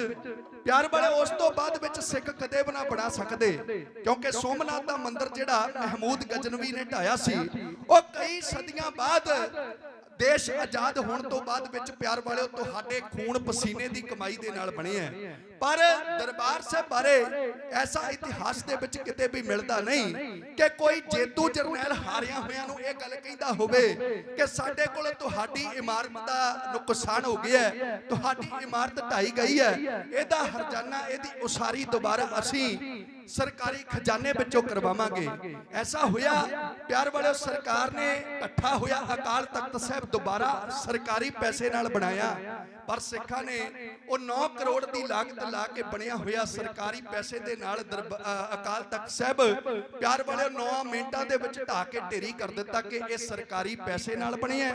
ਸਾਡੇ ਗੁਰੂ ਦੇ ਘਰ ਦੇ ਵਿੱਚ ਸਰਕਾਰ ਦਾ ਪੈਸਾ ਮਨਜ਼ੂਰ ਨਹੀਂ। ਗੱਜ ਕੇ ਆਖੋ ਸਤਨਾਮ ਸ੍ਰੀ ਵਾਹਿਗੁਰੂ। ਹੁਣ ਦਰਬਾਰ ਸਾਹਿਬ ਹਰਮੰਦਰ ਸਾਹਿਬ ਉੱਤੇ ਹਮਲਾ ਕਰਨ ਵਾਸਤੇ 3 ਜੂਨ ਨੂੰ ਇਹਨਾਂ ਨੇ ਘੇਰਾ ਪਾ ਲਿਆ। 3 ਜੂਨ ਦੀ ਸ਼ਾਮ ਨੂੰ 36 ਘੰਟੇ ਕਰਫਿਊ ਦਾ ਐਲਾਨ ਕਰ ਦਿੱਤਾ ਗਿਆ। ਇਹ ਕਰਫਿਊ ਕੈਸਾ ਹੈ ਪਿਆਰ ਵਾਲੇ? ਉਸ ਤਰ੍ਹਾਂ ਜਿਵੇਂ ਕਰਫਿਊ ਲੱਗਦੇ ਆ, ਇਹ ਐਲਾਨ ਹੁੰਦਾ ਹੈ ਵੀ ਕੋਈ ਵੀ ਅੰਦਰ ਵੀ ਨਹੀਂ ਆ ਸਕਦਾ, ਜਿਸ ਇਲਾਕੇ ਵਿੱਚ ਕਰਫਿਊ ਲੱਗਾ ਤੇ ਉਸ ਤੋਂ ਕੋਈ ਬਾਹਰ ਵੀ ਨਹੀਂ ਜਾ ਸਕਦਾ। ਪਰ ਇੱਥੇ ਕੈਸਾ ਕਰਫਿਊ ਲੱਗਾ ਹੈ ਕਿ ਅੰਦਰ ਤੇ ਸੰਗਤ ਆ ਰਹੀ ਹੈ ਪਰ ਬਾਹਰ ਕਿਸੇ ਨੂੰ ਜਾਣ ਨਹੀਂ ਦਿੱਤਾ ਜਾ ਰਿਹਾ। ਹੁਣ 3 ਜੂਨ ਦਾ ਖਾਸ ਕਰਕੇ ਦਿਨ ਇਹਨਾਂ ਲੋਕਾਂ ਨੇ ਮਿੱਥਿਆ ਹੈ ਹਮਲੇ ਵਾਸਤੇ, ਕਿਉਂਕਿ 3 ਜੂਨ ਨੂੰ ਧੰਨ ਸ੍ਰੀ ਗੁਰੂ ਅਰਜਨ ਦੇਵ ਮਹਾਰਾਜ ਸੱਚੇ ਪਾਤਸ਼ਾਹ ਜੀ ਦਾ ਸ਼ਹਾਦਤ ਦਿਹਾੜਾ ਸੀ 1984 ਦੇ ਵਿੱਚ। ਸੰਗਤਾਂ ਵੱਡੀ ਗਿਣਤੀ ਦੇ ਵਿੱਚ ਧੰਨ ਗੁਰੂ ਅਰਜਨ ਦੇਵ ਮਹਾਰਾਜ ਜੀ ਨੂੰ ਅਕੀਦਤ ਤੇ ਸ਼ਰਧਾ ਤੇ ਫੁੱਲ ਭੇਟ ਕਰਨ ਵਾਸਤੇ ਪਹੁੰਚੀਆਂ ਹੋਈਆਂ ਸਨ। ਹੁਣ ਸ਼ਾਮ ਨੂੰ ਕਰਫਿਊ ਲੱਗਾ, ਸਭ ਸੰਗਤਾਂ ਨੂੰ ਨਜ਼ਰਬੰਦ ਕਰ ਦਿੱਤਾ ਗਿਆ। ਅੰਦਰ ਜਿਹੜੇ ਪਿਆਰ ਵਾਲਿਓ ਬਹਾਦਰ ਸਿੰਘ ਨੇ, ਉਹਨਾਂ ਦੀ ਗਿਣਤੀ ਲਗਭਗ 300 ਤੋਂ 500 ਤੱਕ ਇਤਿਹਾਸ ਦੇ ਵਿੱਚ ਲਿਖੀ ਮਿਲਦੀ ਹੈ। ਜਿਹੜੇ ਬਾਬਾ ਜਰਨੈਲ ਸਿੰਘ ਜੀ, ਜਰਨਲ ਸੁਬੇਗ ਸਿੰਘ, ਭਾਈ ਅਮਰੀਕ ਸਿੰਘ, ਠਾਰਾ ਸਿੰਘ ਦੀ ਅਗਵਾਈ ਦੇ ਵਿੱਚ ਉੱਥੇ ਲੜਨ ਵਾਸਤੇ ਤਿਆਰ ਬੈਠੇ ਸਨ, ਹਕੂਮਤ ਦੇ ਨਾਲ ਮੱਥਾ ਲਾਉਣ ਵਾਸਤੇ। ਹੁਣ ਸੰਗਤ ਨੂੰ ਨਜ਼ਰਬੰਦ ਕਰ ਲਿਆ ਗਿਆ। ਅੰਦਰ ਬੈਠੇ ਸਿੰਘਾਂ ਨੂੰ ਜਿਸ ਵੇਲੇ ਪਤਾ ਲੱਗਾ ਕਿ ਸਰਕਾਰ ਹੁਣ ਹਮਲਾ ਕਰਨ ਉੱਤੇ ਆ ਗਈ ਹੈ, ਹਰਮੰਦਰ ਨੂੰ ਘੇਰਾ ਪਾ ਲਿਆ, ਉਸ ਵੇਲੇ ਇਹਨਾਂ ਜ਼ਾਲਮਾਂ ਨੂੰ ਸੰਬੋਧਨ ਹੋ ਕਰਕੇ ਸਿੱਖਾਂ ਨੇ ਫਿਰ ਕਿਹਾ, ਕਹਿਣ ਲੱਗੇ ਇੱਕ ਵਾਰ ਫਿਰ ਝਾਕਣ ਲੱਗੀਆਂ, ਕੌਮ ਸਾਡੀ ਵੱਲ ਗਹਿਰੀਆਂ ਅੱਖਾਂ, ਉਂਝ ਤੇ ਐਡੀ ਗੱਲ ਨਹੀਂ ਕੋਈ, ਧਰਮ ਸਾਡੇ ਨੂੰ ਰੱਬ ਦੀਆਂ ਰੱਖਾਂ, ਉਹ ਦੰਦਾਂ ਨਾਲ ਚੱਬ ਲਏਗਾ, ਅਸੀਂ ਐਲੇ ਵੀ ਨਹੀਂ ਸੋਲ ਮਖਾਣੇ, ਬੈਰੀ ਨਾਲ ਸਲੂਕ ਕੀ ਕਰਨਾ, ਇਹ ਨਾ ਸਾਡਾ ਬੈਰੀ ਜਾਣੇ, ਸਾਡਾ ਹੈ ਈਮਾਨ ਹਜੇ ਵੀ, ਅਸੀਂ ਸ਼ਾਂਤੀ ਭੰਗ ਨਹੀਂ ਕਰਨੀ, ਉਹ ਅਣਖ ਦੀ ਖਾਤਰ ਤੇਗ ਚੱਕਾਂਗੇ, ਲਾਲਚ ਦੇ ਲਈ ਜੰਗ ਨਹੀਂ ਤੱਕ ਕਰਨੀ, ਫਿਰ ਵੀ ਸਾਡੀ ਆਜ਼ਾਦੀ ਦੇ ਵੱਲ ਜੇ ਕੋਈ ਹਾਕਮ ਮੁੱਕੇ ਤਾਣੇ ਤਾਂ ਸਾਡੀ ਇਸ ਅਮਨ ਦੀ ਨੀਤੀ ਤਾਈ, ਜੇ ਸਾਡੀ ਕਮਜ਼ੋਰੀ ਜਾਣੇ ਤਾਂ ਫਿਰ ਉਹ ਕੰਨ ਖੋਲ ਕੇ ਸੁਣਦਾ। ਓਏ ਇੱਥੇ ਛੇਣੀਆਂ ਦੇ ਦੁੱਧ ਕਿਸੇ ਨਹੀਂ ਚੁੰਗੇ, ਉਹ ਨਹੀਂ ਹਾਲੇ ਮਾਂ ਨੂੰ ਜੰਮਿਆ ਜਿਹੜਾ ਸਾਡੀ ਗੈਰਤ ਲੁੰਗੇ, ਆ ਸ਼ੇਰਾਂ ਦੇ ਵਗ ਸ਼ਾਂਤ ਖਲੋਤੇ, ਜਿਸ ਦਾ ਦਿਲ ਕਰਦਾ ਅਜਮਾਵੇ, ਪਰ ਜੇ ਕਿਸੇ ਜ਼ਰੂਰੀ ਆਉਣਾ ਤਾਂ ਖੱਪਣ ਦਾ ਭਾਵ ਵੀ ਪੁੱਛ ਕੇ ਆਵੇ। ਸਿੱਖਾਂ ਨੇ ਕਿਹਾ ਕਿ ਇਹ ਜ਼ਾਲਮੋ, ਤੁਸੀਂ ਅੱਜ ਸਾਨੂੰ ਖਤਮ ਕਰਨ ਵਾਸਤੇ ਆਏ ਹੋ, ਪਰ ਇੱਕ ਗੱਲ ਯਾਦ ਰੱਖੋ, ਸਾਡਾ ਖੰਡੇ ਦੀ ਧਾਰ ਦੇ ਵਿੱਚੋਂ ਜਨਮ ਹੋਇਆ ਹੈ, ਖੰਡੇ ਦੇ ਵਿੱਚੋਂ ਸਾਨੂੰ ਕਲਗੀਧਰ ਪਾਤਸ਼ਾਹ ਨੇ ਪੈਦਾ ਕੀਤਾ, ਅਸੀਂ ਕਦੇ ਮੁੱਕਣਾ ਨਹੀਂ, ਅਸੀਂ ਉਹ ਅਣਿਆਲੇ ਤੀਰ ਹਾਂ ਜੋ ਕਦੇ ਨਹੀਂ ਉੱਕੇ, ਉਹ ਜ਼ਾਲਮ ਦੀ ਹਿੱਕ ਪਾੜ ਕੇ ਲੰਘ ਜਾਈਏ ਸੁੱਕੇ, ਸੱਚੀ ਗੱਲ ਏ ਜੀਮਿਆਂ ਸਾਡੇ ਤੇ ਢੁਕੇ, ਸਾਨੂੰ ਮਾਰਨ ਵਾਲੇ ਮੁੱਕ ਗਏ ਪਰ ਅਸੀਂ ਨਾ ਮੁੱਕੇ। ਲਓ ਪਿਆਰ ਵਾਲਿਓ, ਹੁਣ 3 ਜੂਨ ਦਾ ਦਿਨ ਬਤੀਤ ਹੋਇਆ, 4 ਜੂਨ ਦਾ ਦਿਨ ਚੜਿਆ ਸੀ ਤੜਕਸਾਰ 4:40 ਤੇ ਜਿਸ ਵੇਲੇ ਦਰਬਾਰ ਸਾਹਿਬ ਦੇ ਵਿੱਚ ਗੁਰਬਾਣੀ ਦੀਆਂ ਕੀਰਤਨ ਦੀਆਂ ਧੁਨਾਂ ਗੂੰਜ ਰਹੀਆਂ ਸਨ, ਅਵਲ ਅੱਲਾਹ ਨੂਰ ਉਪਾਇਆ, ਕੁਦਰਤ ਕੇ ਸਭ ਬੰਦੇ, ਏਕ ਨੂਰ ਤੇ ਸਭ ਜਗ ਉਪਜਿਆ, ਕੌਣ ਭਲੇ ਕੋ ਮੰਦੇ। ਉਸ ਵਕਤ 4:40 ਤੇ 4 ਜੂਨ ਵਾਲੇ ਦਿਨ ਪਹਿਲਾ ਤੋਪ ਦਾ ਫੈਰ ਕੀਤਾ ਗਿਆ, ਜਾ ਕੇ ਗੋਲਾ ਅਕਾਲ ਤਖਤ ਸਾਹਿਬ ਨੂੰ ਲੱਗਿਆ। ਪਿਆਰ ਵਾਲਿਓ, ਸਿੰਘਾਂ ਦਾ ਕੋਈ ਜਾਨੀ ਨੁਕਸਾਨ ਤੇ ਨਹੀਂ ਹੋਇਆ, ਪਰ ਅਕਾਲ ਤਖਤ ਸਾਹਿਬ ਜੀ ਦੀ ਜਿਹੜੀ ਇਮਾਰਤ ਹੈ ਉਹ ਕੁਝ ਨੁਕਸਾਨੀ ਗਈ। ਹੁਣ 4-5 ਗੋਲੇ ਫਿਰ ਉਸੇ ਜਗ੍ਹਾ ਤੇ ਵੱਜਦੇ ਐ, ਨਾਲ ਹੀ ਮਸ਼ੀਨ ਗੰਨਾਂ ਸਟੇਨ ਗੰਨਾਂ ਦੇ ਫੈਰ ਸ਼ੁਰੂ ਹੋ ਜਾਂਦੇ ਐ। ਹੁਣ ਜਿਸ ਵੇਲੇ ਗੋਲੀਆਂ ਚੱਲਦੀਆਂ ਦੇਖੀਆਂ, ਬਾਬਾ ਇਹ ਕੌਮ ਸੰਤ ਬਾਬਾ ਜਰਨੈਲ ਸਿੰਘ ਜੀ ਖਾਲਸਾ ਭਿੰਡਰਾਂ ਵਾਲਿਆਂ ਨੇ ਤਾਂ ਪਿਆਰ ਵਾਲੇ ਕੌਮ ਦੇ ਯੋਧਿਆਂ ਨੂੰ ਕਰਕੇ ਇਕੱਠੇ ਉਹ ਮਹਾਨ ਮਰਦ ਇੱਕ ਜੋਸ਼ੀਲੀ ਤਕਰੀਰ ਸਿੰਘਾਂ ਨੂੰ ਕਰ ਰਿਹਾ ਹੈ। ਕੀ ਕਹਿੰਦਾ? ਢਾਡੀ ਜਥਾ ਹੈ ਇਉਂ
ਜਰਨੈਲ ਸਿੰਘ ਜੀ ਨੇ ਸਾਹਮਣੇ ਬਿਠਾ ਕੇ ਆਪਣੇ ਜਰਜੋਧਿਆਂ ਨੂੰ ਇੱਕ ਤਕਰੀਰ ਕੀਤੀ ਹੈ। ਕਹਿਣ ਲੱਗੇ ਖਾਲਸਾ ਜੀ ਕੌਮੀ ਅਣਖ ਤੇ ਮਾਰੇ ਜਦ ਸੱਟ ਦੁਸ਼ਮਣ, ਓਏ ਉਦੋਂ ਸ਼ਾਂਤੀ ਦਾ ਕਿੱਥੇ ਜਾਪ ਹੁੰਦਾ। ਉਸ ਵੇਲੇ ਕੋਈ ਜੁਮਦਾ ਸ਼ੇਰ ਨਲੂਆ, ਉਸ ਵੇਲੇ ਕੋਈ ਪੈਰਾ ਪ੍ਰਤਾਪ ਹੁੰਦਾ। ਕੌਮਾਂ ਵਾਸਤੇ ਮਰਨ ਦਾ ਪਾਕ ਜਜ਼ਬਾ ਪੈਦਾ ਦਿਲਾਂ ਅੰਦਰ ਆਪਣੇ ਆਪ ਹੁੰਦਾ। ਉਹ ਜ਼ੁਲਮ ਕਰਨਾ ਵੀ ਹੁੰਦਾ ਹੈ ਪਾਪ, ਜੇਕਰ ਤਾਂ ਪਾਪ ਜ਼ੁਲਮ ਝੱਲਣਾ ਵੀ ਮਹਾ ਪਾਪ ਹੁੰਦਾ। ਇਹ ਜੋ ਸ਼ੀਲੀ ਤਕਰੀਰ ਕੀਤੀ ਹੈ ਕਿ ਖਾਲਸਾ ਜੀ ਬਾਹਰ ਲੱਖਾਂ ਦੀ ਤਾਦਾਦ ਦੇ ਵਿੱਚ ਭਾਰਤ ਦੇ ਫੌਜੀਆਂ ਨੇ ਆ ਕੇ ਅਕਿਰਤ ਕਰਤਾ ਕਰਨ ਵਾਸਤੇ ਤੁਹਾਡੇ ਗੁਰੂ ਦੇ ਦਰਬਾਰ ਨੂੰ ਘੇਰਾ ਪਾ ਲਿਆ। ਉਹਨਾਂ ਨੇ ਅਕਾਲ ਤਖਤ ਸਾਹਿਬ ਦੇ ਉੱਤੇ ਤੋਪਾਂ ਦੇ ਫੈਰ ਵੀ ਕਰ ਦਿੱਤੇ ਆ, ਗੋਲੀਆਂ ਚੱਲ ਰਹੀਆਂ। ਉਹਨਾਂ ਦਾ ਮੁਕਾਬਲਾ ਕਰਨ ਵਾਸਤੇ ਤਿਆਰ ਹੋ ਜਾਓ। ਉਸ ਵੇਲੇ ਬਾਬਾ ਜੀ ਕਹਿ ਰਹੇ ਨੇ ਕਿ ਸਿੰਘੋ ਯਾਦ ਰੱਖਿਓ ਕਦੇ ਮੈਦਾਨ ਦੇ ਵਿੱਚ ਗਿਣਤੀਆਂ ਨਹੀਂ ਲੜਿਆ ਕਰਦੀਆਂ। ਮੈਂ ਮੰਨਦਾ ਹਾਂ ਤੁਹਾਡੀ ਗਿਣਤੀ ਬਹੁਤ ਥੋੜੀ ਹੈ, ਪਰ ਮੈਦਾਨੇ ਜੰਗ ਦੇ ਵਿੱਚ ਨਾ ਗਿਣਤੀਆਂ ਲੜਿਆ ਕਰਦੀਆਂ, ਨਾ ਬਹੁਤੇ ਹਥਿਆਰ ਲੜਿਆ ਕਰਦੇ ਨੇ। ਮੈਦਾਨ ਦੇ ਵਿੱਚ ਤੇ ਕੇਵਲ ਹੌਸਲਾ ਲੜਿਆ ਕਰਦਾ ਹੈ। ਅੱਜ ਜੇਕਰ ਤੁਸੀਂ ਸ਼ਹਾਦਤ ਦਾ ਜਾਮ ਵੀ ਪੀ ਜਾਵੋਗੇ ਤਾਂ ਤੁਸੀਂ ਹਮੇਸ਼ਾ ਵਾਸਤੇ ਅਮਰ ਹੋ ਜਾਵੋਗੇ, ਕਿਉਂਕਿ ਮੈਂ ਸਰੀਰਕ ਮੌਤ ਨੂੰ ਮੌਤ ਨਹੀਂ ਗਿਣਦਾ। ਜ਼ਮੀਰ ਦਾ ਮਰ ਜਾਣਾ, ਅਣਖ ਦਾ ਮਰ ਜਾਣਾ ਯਕੀਨਨ ਮੌਤ ਹੈ। ਇਸ ਵਾਸਤੇ ਆਪੋ ਆਪਣੇ ਮੋਰਚੇ ਸੰਭਾਲ ਲਵੋ। ਲਓ ਜੀ ਬਾਬਾ ਜਰਨੈਲ ਸਿੰਘ ਜੀ ਦੀ ਇਹ ਤਕਰੀਰ ਸੁਣ ਕੇ ਉਹ ਸੰਤ ਸਿਪਾਹੀ ਸੂਰਮੇ ਪਿਆਰ ਵਾਲਿਓ ਸਤਿ ਸ੍ਰੀ ਅਕਾਲ ਦੇ ਜੈਕਾਰੇ ਛੱਡਦੇ ਜਾ ਰਹੇ ਨੇ ਔਰ ਆਪੋ ਆਪਣੇ ਮੋਰਚਿਆਂ ਦੇ ਵਿੱਚ ਜਾ ਬੈਠੇ ਨੇ। ਜਿਹੜੀ ਮੋਰਚਾ ਬੰਦੀ ਉਸ ਵੇਲੇ ਜਰਨਲ ਸੁਬੇਗ ਸਿੰਘ ਨੇ ਕੀਤੀ ਹੋਈ ਹੈ, ਉਹ ਸ਼ੀਣੀ ਮਾਂ ਦਾ ਪੁੱਤ ਪਿਆਰ ਵਾਲਿਓ ਜਿਹਦੀਆਂ ਰਗਾਂ ਦੇ ਵਿੱਚ ਬਾਬਾ ਮਹਿਤਾਬ ਸਿੰਘ ਮੀਰਾ ਕੋਟੀਏ ਦਾ ਲਹੂ ਵਗ ਰਿਹਾ ਹੈ। ਸਮਾਂ ਇਤਨਾ ਜ਼ਿਆਦਾ ਨਹੀਂ ਆਪਾਂ ਵਿਸਤਾਰ ਕਰੀਏ। ਉਸ ਮਰਦ ਨੇ ਪਿਆਰ ਵਾਲੇ ਐਸੇ ਮੋਰਚੇ ਕੀਤੇ ਸਨ ਤਿਆਰ, ਜਿਨ੍ਹਾਂ ਮੋਰਚਿਆਂ ਦੇ ਵਿੱਚੋਂ ਸਿੰਘ ਜਦੋਂ ਲੜੇ ਪਿਆਰ ਵਾਲੇ ਇੱਕ ਵਾਰੀ ਭਾਰਤੀ ਹਕੂਮਤ ਦੀ ਫੌਜ ਦੇ ਕੰਨਾਂ ਨੂੰ ਹੱਥ ਲਵਾ ਕੇ ਰੱਖ ਦਿੱਤੇ। ਉਹ ਅੱਚ ਕਰ ਉੱਠੇ। ਪਿਆਰ ਵਾਲੇ ਆਓ ਹੁਣ ਸਿੰਘਾਂ ਨੇ ਮੋਰਚੇ ਸੰਭਾਲੇ ਨੇ। KS ਬਰਾੜ ਲਿਖਦਾ ਹੈ, ਉਹ ਕਹਿੰਦਾ 4 ਜੂਨ ਨੂੰ ਅਸੀਂ ਫਿਰ ਸਭ ਤੋਂ ਪਹਿਲਾਂ ਕੀ ਕੀਤਾ ਕਿ ਆਪਣੇ ਜਿਹੜੇ 2200 ਟ੍ਰੇਨਿੰਗ ਪ੍ਰਾਪਤ ਫੌਜ ਨੇ ਨਾ, ਜਿਨ੍ਹਾਂ ਦੇ ਕੋਲ ਬਹੁਤ ਸਾਰੀਆਂ ਜੰਗਾਂ ਦਾ ਤਜਰਬਾ ਹੈ, ਵੱਡੀਆਂ ਵੱਡੀਆਂ ਜੰਗਾਂ ਦੇ ਵਿੱਚ ਜਿਨ੍ਹਾਂ ਨੇ ਮੱਲਾਂ ਮਾਰੀਆਂ, ਉਹ ਅਸੀਂ 2200 ਜਵਾਨ ਤਿਆਰ ਕੀਤਾ। ਦਰਬਾਰ ਸਾਹਿਬ ਦੀਆਂ ਪਰਿਕਰਮਾ ਦੇ ਵਿੱਚ ਰੀਂਗ ਕੇ ਜਿਹੜਾ ਦਾਖਲ ਹੋਵੇਗਾ ਔਰ ਪੂਰੀਆਂ ਪਰਿਕਰਮਾ ਦੇ ਵਿੱਚ ਫੈਲ ਜਾਵੇਗਾ, ਜਿਨ੍ਹਾਂ ਉੱਤੇ ਸਾਨੂੰ ਬੜਾ ਮਾਣ ਸੀ। ਹੁਣ 2200 ਜਵਾਨ ਤਿਆਰ ਕਰਕੇ 1700 ਜਵਾਨ ਉਹਨਾਂ ਨਾਲ ਹੋਰ ਕਵਚ ਬਣਾ ਕੇ ਤਿਆਰ ਕੀਤੇ ਨੇ। ਇਹ ਕਵਚ ਕਿਵੇਂ ਬਣਾਇਆ ਜਾਂਦਾ ਹੈ, ਜਿਹੜੇ ਵੀਰ ਮਿਲਟਰੀ ਦੇ ਵਿੱਚ ਜੌਬ ਕਰਦੇ ਆ ਉਹਨਾਂ ਨੂੰ ਪਤਾ ਹੋਵੇਗਾ ਇਹ ਸਾਰੀ ਕਹਾਣੀ ਬਾਰੇ। ਅਸੀਂ ਤੇ ਕੇਵਲ ਕਿਤਾਬਾਂ ਦੇ ਵਿੱਚੋਂ ਪੜ੍ਹ ਕੇ ਤੁਹਾਡੇ ਨਾਲ ਸਾਂਝਾ ਕਰਦੇ ਹਾਂ। ਹੁਣ 2200 ਜਵਾਨ ਉਹ ਤੇ 1700 ਉਹਨਾਂ ਦੇ ਨਾਲ ਕਵਚ ਬਣਾ ਕੇ ਪਰਿਕਰਮਾ ਦੇ ਵਿੱਚ ਉਤਾਰੇ ਗਏ ਨੇ। ਪਰਿਕਰਮਾ ਵਿੱਚ ਗਏ ਪਿਆਰ ਵਾਲਿਓ KS ਬਰਾੜ ਕਹਿੰਦਾ ਕਿ ਜੇ ਇਸ ਫੌਜ ਦੇ ਉੱਤੇ ਸਾਨੂੰ ਬੜਾ ਮਾਣ ਸੀ ਕਿ ਇਸੇ ਫੌਜ ਨੇ ਪਲਾਂ ਦੇ ਵਿੱਚ ਜਾ ਕੇ ਸਾਰਾ ਮੋਰਚਾ ਫਤਿਹ ਕਰ ਲੈਣਾ ਹੈ, ਪਰ ਜਿਸ ਵੇਲੇ ਪਰਿਕਰਮਾ ਦੇ ਵਿੱਚ ਉਤਰੇ ਉਸ ਵੇਲੇ ਦਾਣਿਆਂ ਦੇ ਵਾਂਗੂ ਸਾਡੇ ਇਹ ਸਿਪਾਹੀ ਭੁੰਨਦੇ ਜਾ ਰਹੇ ਸਨ। ਉਹ 2200 ਦਾ 2200 ਪਤਾ ਹੀ ਨਹੀਂ ਲੱਗਾ ਕਿ ਇਸ ਵੇਲੇ ਸੁਸਰੀ ਦੀ ਤਰ੍ਹਾਂ ਉਸ ਵੇਲੇ ਭਿੰਡਰਾਂ ਵਾਲੇ ਦੇ ਚੇਲਿਆਂ ਨੇ ਸਵਾਹ ਦਿੱਤੇ ਨੇ। ਪਿਆਰ ਵਾਲਿਓ ਹੁਣ ਕਹਿੰਦਾ ਕਿ ਸਾਨੂੰ ਪਤਾ ਹੀ ਨਹੀਂ ਸੀ ਲੱਗ ਰਿਹਾ ਬਈ ਗੋਲੀ ਆ ਕਿੱਧਰੋਂ ਰਹੀ ਹੈ। ਜ਼ਮੀਨ ਤੋਂ 3-4 ਇੰਚ ਉੱਚੀ ਜਿਹੜੀ ਗੋਲੀ ਆਉਂਦੀ ਹੈ ਜ਼ਬਾਨ ਤੇ ਵੱਜਦੀ ਹੈ, ਉਹ 2-3 ਫੁੱਟ ਉੱਚਾ ਬੁੜਕਦਾ ਹੈ ਤੇ ਠੰਡਾ ਹੋ ਜਾਂਦਾ ਹੈ। ਹੁਣ 2200 ਤੇ ਪਲੱਸ 1700 ਜਿਹੜੇ ਗਏ ਸਨ, ਉਹਨਾਂ ਦੇ ਵਿੱਚੋਂ ਕੇਵਲ ਤੇ ਕੇਵਲ 164 ਫੌਜੀ ਬਚੇ ਜਿਹੜੇ ਸਾਬਤੇ ਵਾਪਸ ਜਾ ਸਕੇ। ਨਹੀਂ ਤੇ ਕਿਸੇ ਦੀ ਪਿਆਰ ਵਾਲਿਓ ਉਸ ਵੇਲੇ ਅੱਖ ਖਰਾਬ ਹੋ ਗਈ, ਕਿਸੇ ਦੀ ਬਾਹ ਜਿਹੜੀ ਹੈ ਉਹ ਉਸ ਵੇਲੇ ਖਰਾਬ ਹੋ ਗਈ ਔਰ ਕਿਸੇ ਦੀ ਲੱਤ ਜਿਹੜੀ ਹੈ ਉਹ ਟੁੱਟ ਗਈ। ਕੋਈ ਵੀ ਸਾਬਤਾ ਜਿਹੜਾ ਵਾਪਸ ਨਹੀਂ ਆਉਣ ਦਿੱਤਾ, ਬਹੁਤ ਸਾਰੇ ਮਾਰ ਦਿੱਤੇ। ਹੁਣ ਕਹਿੰਦਾ ਸਾਡਾ ਇਹ ਪਲਾਨ ਖਤਮ ਹੋ ਗਿਆ। ਹੁਣ ਸਾਨੂੰ ਸਮਝ ਨਹੀਂ ਕੋਈ ਆ ਰਹੀ ਵੀ ਅਸੀਂ ਕਰੀਏ ਕੀ, ਕਿਉਂਕਿ ਸਾਨੂੰ ਪਤਾ ਹੀ ਨਹੀਂ ਲੱਗ ਰਿਹਾ ਵੀ ਗੋਲੀ ਆ ਕਿੱਥੋਂ ਰਹੀ ਹੈ, ਕਿੱਥੇ ਸਿੰਘ ਮੋਰਚੇ ਬਣਾ ਕੇ ਬੈਠੇ ਨੇ। ਹੁਣ ਪਿਆਰਿਓ ਇਹਨਾਂ ਨੇ ਅਗਲਾ ਪਲਾਨ ਇਹ ਵਰਤਿਆ ਬਈ ਹੈਲੀਕਾਪਟਰਾਂ ਦੇ ਰਾਹੀਂ ਜਿਹੜੇ ਫੌਜ ਦੇ ਜਵਾਨ ਨੇ ਉਹ ਅਕਾਲ ਤਖਤ ਸਾਹਿਬ ਦੀ ਪਿਛਲੀ ਬਿਲਡਿੰਗ ਦੇ ਉੱਤੇ, ਪਿਛਲੀ ਛੱਤ ਦੇ ਉੱਤੇ ਉਤਾਰੇ ਜਾਣ। ਕਹਿੰਦਾ ਅਸੀਂ 912 ਜਵਾਨ ਉਹਨਾਂ ਦੇ ਝੋਲਿਆਂ ਦੇ ਵਿੱਚ 60 ਗ੍ਰਨੇਡ ਪਾ ਕੇ ਹੈਲੀਕਾਪਟਰ ਵਿੱਚ ਬਿਠਾ ਕੇ ਉਸ ਅਕਾਲ ਤਖਤ ਸਾਹਿਬ ਦੀ ਛੱਤ ਤੇ ਉਤਾਰਨ ਲੱਗੇ ਤਾਂ ਉਸ ਵੇਲੇ ਪਤਾ ਨਹੀਂ ਲੱਗਾ ਕਿਧਰੋਂ ਗੋਲੀਆਂ ਆਈਆਂ, ਹੈਲੀਕਾਪਟਰ ਚੋਂ ਉਤਰਦੇ ਉਹ ਸਾਰੇ ਦੇ ਸਾਰੇ ਸਿੱਖਾਂ ਨੇ ਮਾਰ ਦਿੱਤੇ। ਇਹ ਮਾਣ ਕਰਨ ਵਾਲੀ ਗੱਲ ਹੈ। ਉਹ ਭਾਰਤ ਦੇ ਫੌਜੀ ਜਿਹੜੇ ਪਿਆਰ ਵਾਲਿਓ ਬੰਗਲਾਦੇਸ਼ ਵਰਗੀਆਂ ਜੰਗਾਂ ਦੇ ਵਿੱਚ, ਪਾਕਿਸਤਾਨ ਵਾਲੀਆਂ ਜੰਗਾਂ ਦੇ ਵਿੱਚ ਬੜੀ ਵੱਡੀ ਬਹਾਦਰੀ ਦਿਖਾ ਕੇ ਆਏ ਸਨ, ਉਹ ਸਿੱਖਾਂ ਨੇ ਪਾਲਣਾ ਲਾਇਆ, ਉਹ ਸਾਰੇ ਦੇ ਸਾਰੇ ਖਤਮ ਕਰ ਦਿੱਤੇ ਹੈ। ਕਹਿੰਦਾ ਹੁਣ ਸਾਡੇ ਕੰਨਾਂ ਨੂੰ ਹੱਥ ਲੱਗਦੇ ਜਾ ਰਹੇ ਹੈ, ਤੁਹਾਨੂੰ ਪਤਾ ਨਹੀਂ ਸੀ ਲੱਗ ਰਿਹਾ ਵੀ ਗੋਲੀ ਆ ਕਿੱਥੋਂ ਰਹੀ ਹੈ। ਕਹਿੰਦਾ ਫਿਰ ਜਦੋਂ ਅਸੀਂ 6 ਜੂਨ ਨੂੰ ਮੋਰਚਾ ਫਤਿਹ ਕੀਤਾ, ਬਾਅਦ ਵਿੱਚ ਦੇਖਿਆ ਕਿ ਪਰਿਕਰਮਾ ਦੀਆਂ ਜਿਹੜੀਆਂ ਪੌੜੀਆਂ ਉਤਰਦੀਆਂ ਉਹਨਾਂ ਦੇ ਵਿੱਚ ਜਰਨਲ ਸੁਬੇਗ ਸਿੰਘ ਨੇ ਐਸੀ ਮੋਰਚਾਬੰਦੀ ਉਸ ਵੇਲੇ ਬਣਾਈ ਸੀ ਕਿ 2 ਮੋਰੀਆਂ ਪੌੜੀਆਂ ਦੇ ਵਿੱਚ ਕੱਢੀਆਂ ਹੋਈਆਂ ਨੇ। ਇੱਕ ਛੇਕ ਦੇ ਰਾਹੀਂ ਬੰਦੂਕ ਦੀ ਬੈਰਲ ਬਾਹਰ ਕੱਢੀ ਹੈ ਔਰ ਇੱਕ ਦੇ ਰਾਹੀਂ ਅੱਖ ਦੇ ਨਾਲ ਦੇਖਣ ਵਾਸਤੇ ਛੇਕ ਕੱਢਿਆ ਹੋਇਆ ਹੈ। ਉੱਥੋਂ ਗੋਲੀਆਂ ਆਉਂਦੀਆਂ ਸਨ ਤੇ ਸਾਡੇ ਜਵਾਨ ਸੁਸਰੀ ਦੀ ਤਰ੍ਹਾਂ ਸਵਾਉਂਦੇ ਜਾ ਰਹੇ ਸਨ। ਇਸੇ ਤਰ੍ਹਾਂ ਕਹਿੰਦਾ ਜਿਹੜੀਆਂ ਪਾਣੀ ਵਾਲੀਆਂ ਟੈਂਕੀਆਂ ਦਿਸਦੀਆਂ ਸੀ, ਅਸੀਂ ਤੇ ਸਮਝਦੇ ਸੀ ਕਿ ਇੱਥੇ ਇਹਨਾਂ ਦੇ ਵਿੱਚ ਕੱਲਾ ਪਾਣੀ ਹੈ, ਪਰ ਬਾਬਾ ਜਰਨੈਲ ਸਿੰਘ ਤੇ ਜਰਨਲ ਸੁਬੇਗ ਸਿੰਘ ਨੇ ਇਹਨਾਂ ਦੇ ਵਿੱਚ ਵੀ ਮੋਰਚੇ ਫਿੱਟ ਕੀਤੇ ਹੋਏ ਸਨ ਔਰ ਜਿਹੜੇ ਹੈਲੀਕਾਪਟਰ ਰਾਹੀਂ ਅਸੀਂ ਆਪਣੇ ਜਵਾਨ ਹੇਠਾਂ ਲਾ ਰਹੇ ਸੀ, ਉਹ ਸਾਰੇ ਦੇ ਸਾਰੇ ਉੱਥੋਂ ਬੈਠੇ ਸਿੰਘ ਮਾਰੀ ਜਾ ਰਹੇ ਸਨ। ਹੁਣ ਪਿਆਰ ਵਾਲਿਓ ਇਹਨਾਂ ਦੇ ਹੁਣ ਹੱਥ ਖੜੇ ਹੋ ਗਏ ਨੇ। ਉਹ ਜਿਹੜੇ ਫੌਜੀ ਇੰਦਰਾ ਗਾਂਧੀ ਦੇ ਕੋਲ ਇਹ ਫੜਾ ਮਾਰਦੇ ਸੀ ਕਿ ਅਸੀਂ 2.5 ਘੰਟਿਆਂ ਦੇ ਵਿੱਚ ਇਹ ਮੋਰਚਾ ਫਤਿਹ ਕਰਕੇ ਆ ਜਾਣਾ, ਉਹੀ ਪਰ ਕੁਲਦੀਪ ਬਰਾੜ ਇੰਦਰਾ ਗਾਂਧੀ ਨੂੰ ਇੱਕ ਫੋਨ ਲਾਉਂਦਾ ਹੈ, ਕਹਿੰਦਾ ਬੀਬੀ ਇਹ ਸਾਡੇ ਬਸ ਦੀ ਬਾਤ ਨਹੀਂ, ਸਾਡੇ ਜਵਾਨ ਮਰਦੇ ਜਾ ਰਹੇ, ਹੁਣ ਕੋਈ ਅੱਗੇ ਜਾਣ ਵਾਸਤੇ ਤਿਆਰ ਨਹੀਂ। ਉਸ ਵੇਲੇ ਕਹਿੰਦੇ ਇੰਦਰਾ ਗਾਂਧੀ ਇਹਨੂੰ ਟੈਲੀਫੋਨ ਤੇ ਉੱਤੇ ਕਹਿੰਦੀ ਹੈ ਕਿ ਇਹਨਾਂ ਨੂੰ ਇਨਾਮ ਦਿਓ ਕਿ ਮੋਢਿਆਂ ਦੇ ਉੱਤੇ ਸਟਾਰ ਲੱਗਣਗੇ, ਤਨਖਾਹਾਂ ਵਧਾ ਦਿੱਤੀਆਂ ਜਾਣਗੀਆਂ, ਵੀਰ ਚੱਕਰ ਮਿਲਣਗੇ। ਕਹਿੰਦਾ ਬੀਬੀ ਤੇਰੇ ਕੋਲ ਆਇਆ ਤੇ ਟਾਈਮ ਲੱਗਣਾ, ਇੱਥੇ ਜਾਂਦਿਆਂ ਨੂੰ ਸਿੰਘ ਨਗਦੋ ਨਗਦ ਉਤਾਰੀ ਜਾ ਰਹੇ ਹੈ। ਕਹਿੰਦੇ ਜੀ ਸੁਣ ਕੇ ਗੱਲ ਬਰਾੜ ਦੀ ਹੋਈ ਇੰਦਰਾ ਬੜੀ ਦਲਗੀਰ, ਉਹਨੂੰ ਟੈਲੀਫੋਨ ਤੇ ਦੱਸਿਆ ਬੀਬੀ ਮਸਲਾ ਬੜਾ ਗੰਭੀਰ, ਜਿਹੜੇ ਕੰਮ ਦੀ ਮੈਨੂੰ ਤੋਰਿਆ ਤੂੰ ਮਾਫ ਕਰੀ ਤਕਸੀਰ। ਉੱਥੇ ਬੈਠਾ ਮੁਖੀ ਟਕਸਾਲ ਦਾ ਜਿਹਦਾ ਪਤਲਾ ਜਿਹਾ ਸਰੀਰ, ਉਹਦੇ ਸਿਰ ਤੇ ਪਟਕਾ ਕੇਸਰੀ, ਉਹਦਾ ਪਤਲਾ ਜਿਹਾ ਸਰੀਰ, ਉਹਦੀ ਢਾਕ ਤੇ ਮੌਜ਼ਰ ਲਟਕਦਾ ਤੇ ਹੱਥ ਵਿੱਚ ਰੱਖਦਾ ਤੀਰ ਹੈ, ਭਿੰਡਰਾਂ ਵਾਲੇ ਸੰਤ ਨੇ ਹੈ ਸਿਮਰਿਆ ਦਸਵਾਂ ਪੀਰ, ਉਹਦੀ ਸੁਣ ਲਲਕਾਰ ਨਹੀਂ ਰਾਣੀਆਂ ਤੇਰੀ ਭੱਜੀ ਫਿਰੇ ਕਤੀੜ। ਲਓ ਜੀ ਹੁਣ 4 ਜੂਨ ਦਾ ਦਿਨ ਸਮਾਪਤ ਹੋਇਆ।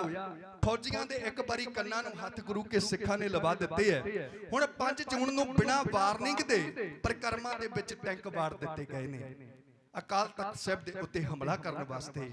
ਪਿਆਰ ਵਾਲਿਓ ਹੁਣ ਟੈਂਕ ਜਿਸ ਪਾਸੇ ਲੰਗਰ ਹਾਲ ਹੈ ਉਸ ਪਾਸਿਓਂ ਗੁਰੂ ਰਾਮਦਾਸ ਰਾਮ ਵਾਲੇ ਪਾਸਿਓਂ ਟੈਂਕ ਅੰਦਰ ਗਏ ਨੇ, ਜਿੱਥੇ ਬਾਬਾ ਦੀਪ ਸਿੰਘ ਸਾਹਿਬ ਜੀ ਦਾ ਪਾਵਨ ਅਸਥਾਨ ਹੈ, ਜਿੱਥੇ ਬਾਬਾ ਜੀ ਨੇ ਦਰਬਾਰ ਸਾਹਿਬ ਅੰਦਰ ਆਪਣਾ ਸੀਸ ਭੇਟਾ ਕੀਤਾ ਸੀ, ਉਸ ਅਸਥਾਨ ਤੇ ਟੈਂਕ ਜਾਂਦਾ ਹੈ ਤੇ ਟੈਂਕ ਰੁਕ ਜਾਂਦਾ ਹੈ, ਅੱਗੇ ਨਹੀਂ ਜਾਂਦਾ। ਮੈਂ ਇਹ ਵਿਸ਼ਵਾਸ ਦੇ ਨਾਲ ਗੱਲ ਕਹਿਣਾ ਕਿ ਕੌਣ ਕਹਿੰਦਾ ਹੈ ਕਿ ਸ਼ਹੀਦ ਮਰ ਜਾਂਦਾ ਹੈ, ਸ਼ਹੀਦ ਤੇ ਹਮੇਸ਼ਾ ਜਿਉਂਦਾ ਰਹਿੰਦਾ ਹੈ। ਮੇਰਾ ਆਪਣਾ ਵਿਸ਼ਵਾਸ ਹੈ ਕਿ 84 ਦੇ ਵਿੱਚ ਉਸ ਵੇਲੇ ਬਾਬਾ ਦੀਪ ਸਿੰਘ ਜੀ ਆਪ ਵੀ ਹਾਜ਼ਰ ਹੋ ਕੇ ਲੜੇ ਨੇ, ਜਿਨ੍ਹਾਂ ਨੇ ਉਹ ਟੈਂਕ ਹਕੂਮਤ ਦਾ ਅੱਗੇ ਨਹੀਂ ਜਾਣ ਦਿੱਤੇ। ਲਓ ਕਰਮਾਂ ਵਾਲਿਓ ਹੁਣ ਬਹੁਤ ਸਾਰੇ ਸਿੰਘ ਸ਼ਹਾਦਤਾਂ ਦਾ ਜਾਮ ਪੀਂਦੇ ਜਾ ਰਹੇ ਹੈ। ਕੁਝ ਟੈਂਕਾਂ ਦੇ ਰਾਹੀਂ ਉਹ ਪੁਰਜਾ ਕਰਕੇ ਅੱਗੇ ਲੈ ਕੇ ਗਏ ਤੇ ਉਹਨਾਂ ਨੇ ਅਕਾਲ ਤਖਤ ਸਾਹਿਬ ਦੇ ਉੱਤੇ ਫੈਰ ਕਰਕੇ ਅਕਾਲ ਤਖਤ ਸਾਹਿਬ ਦੀ ਇਮਾਰਤ ਜਿਹੜੀ ਹੈ ਬੁਰੀ ਤਰ੍ਹਾਂ ਢਾ ਦਿੱਤੀ ਹੈ। ਹੁਣ ਸਿੰਘ ਬੈਠੇ ਨੇ, ਬਹੁਤ ਸਾਰੇ ਸ਼ਹਾਦਤਾਂ ਦਾ ਜਾਮ ਪੀ ਗਏ ਨੇ। 6 ਜੂਨ ਦਾ ਦਿਨ ਚੜ੍ਹਿਆ। ਪਿਆਰ ਵਾਲਿਓ ਸੰਤ ਬਾਬਾ ਜਰਨੈਲ ਸਿੰਘ ਜੀ ਦੀ ਅਗਵਾਈ ਦੇ ਵਿੱਚ ਜਰਨਲ ਸੁਬੇਗ ਸਿੰਘ, ਭਾਈ ਅਮਰੀਕ ਸਿੰਘ, ਬਾਬਾ ਠਾਰਾ ਸਿੰਘ ਦੀ ਅਗਵਾਈ ਦੇ ਵਿੱਚ ਕੁਝ ਕੁ ਸਿੰਘ ਜਿਹੜੇ ਅਜੇ ਜਿਉਂਦੇ ਐ ਪਿਆਰ ਵਾਲਿਓ ਬਾਹਰ ਆਏ ਨੇ ਮੋਰਚੇ ਛੱਡ ਕੇ। ਹੁਣ ਮੋਰਚੇ ਛੱਡ ਕੇ ਬਾਹਰ ਆਏ, ਸਾਹਮਣੇ ਇੱਕ ਪਾਸੇ ਉਹ ਭਾਰਤ ਦੀਆਂ ਫੌਜਾਂ ਜਿਸ ਨੂੰ ਆਜ਼ਾਦ ਕਰਵਾਉਣ ਵਾਸਤੇ ਅਸੀਂ 85% ਆਪਣੀਆਂ ਸ਼ਹਾਦਤਾਂ ਦਿੱਤੀਆਂ, ਉਹ ਭਾਰਤ ਦੀਆਂ ਫੌਜਾਂ, ਤੇ ਦੂਜੇ ਪਾਸੇ ਦਰਬਾਰ ਸਾਹਿਬ ਦੀ ਆਣ ਸ਼ਾਨ ਵਾਸਤੇ ਲੜਨ ਵਾਸਤੇ ਉਹ ਤਿਆਰ ਬੈਠੇ ਗੁਰੂ ਕੇ ਸਿੱਖ, ਉਹ ਮਰਦ ਸੂਰਮੇ ਜਿਨ੍ਹਾਂ ਨੇ ਗੁਰਬਾਣੀ ਦਾ ਸਿਮਰਨ ਕਰਕੇ ਆਪਾ ਜਿੱਤਿਆ ਹੋਇਆ ਹੈ, ਜਿਨ੍ਹਾਂ ਨੇ ਸਿਮਰਨ ਕਰਕੇ ਉਸ ਪਰਮਾਤਮਾ ਦੇ ਨਾਲ ਮਿਲਾਪ ਕੀਤਾ ਹੋਇਆ ਹੈ, ਉਹ ਮਹਾਨ ਸੂਰਮੇ ਬਾਬਾ ਜਰਨੈਲ ਸਿੰਘ ਦੀ ਅਗਵਾਈ ਦੇ ਵਿੱਚ ਸਾਹਮਣੇ ਫੌਜਾਂ ਦੇ ਛਾਤੀ ਤਾਣ ਕੇ ਖਲੋਤੇ ਹੈ। ਪਿਆਰ ਵਾਲੇ ਉਸ ਵੇਲੇ ਸਿੰਘਾਂ ਨੇ ਪੜਿਆ ਗਗਨ ਤਮਾਮਾ ਬਾਜਿਓ ਪਰਿਓ ਨਿਸ਼ਾਨੇ ਕਹੋ, ਖੇਤ ਜੋ ਮਾਂਡਿਓ ਸੂਰਮਾ ਅਬ ਜੂਝਣ ਕੋ ਦਾਓ, ਸੂਰਜ ਸੋ ਪਹਿਚਾਨੀਏ ਜੋ ਲੜੇ ਦੀਨ ਕੇ ਹੇਠ, पुरजा पुरजा कट मरे कबहू ना छाड़े खेत पढ़ के वीर रस दी बाणी छड्ड के सत श्री अकाल दा जयकारा बई भारती हुकूमत दे फौजियां नूं मार के ललकारा ਸਿੰਘਾਂ ने ताड़ ताड़ ताड़ कर दियां गोलियां जिस तरह सामने छातियां डाह के चलाइयां उस वेले दा खुलासा ढाडी जत्था इन्हां शब्दां राही है।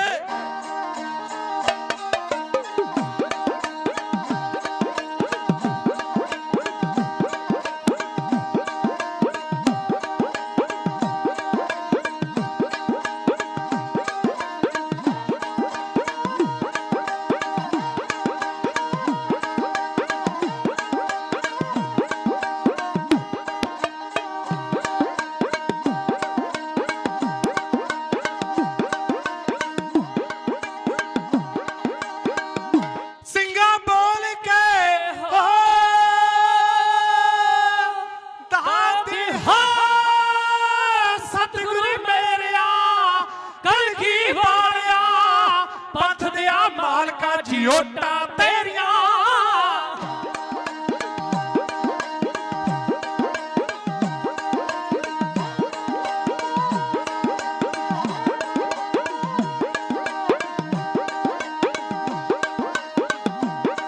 सिंगा बोल के जकारा सोने हाला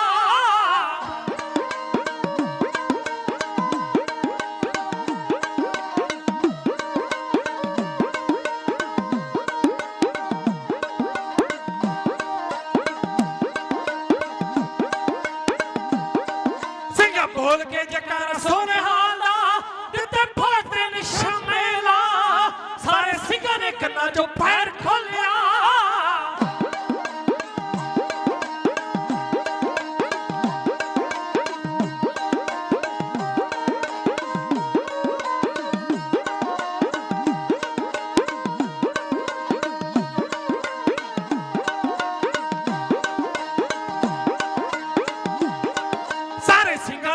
जो पैर खोलिया दिता गोलियां दा मींह बरसा योरे जनरल सुबेग सिंह शेर ने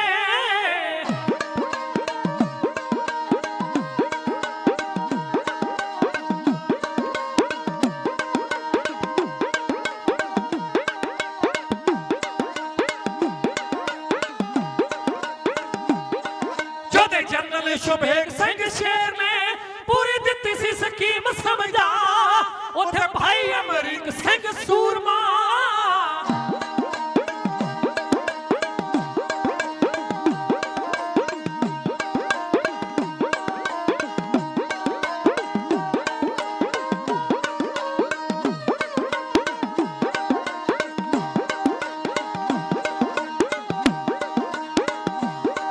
उठे भाई अमरीक सिंह सूरमा रियाज में लगा फर्ज निभा पले हले सिंह सूर में बहादुरा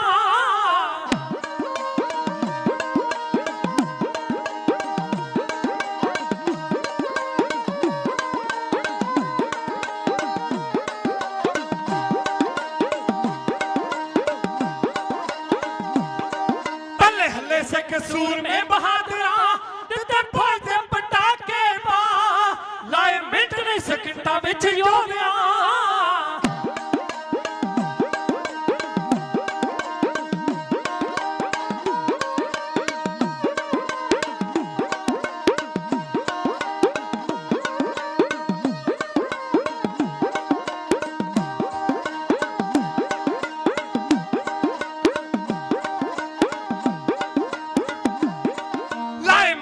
सकिंदा बिच जोदिया बड़ा मोरलियां दिथियां मका सिख सूरिया हो मेरी दादे सिख सूरिया दी देख के बहादुरी हो अग फौज दे गए घबरा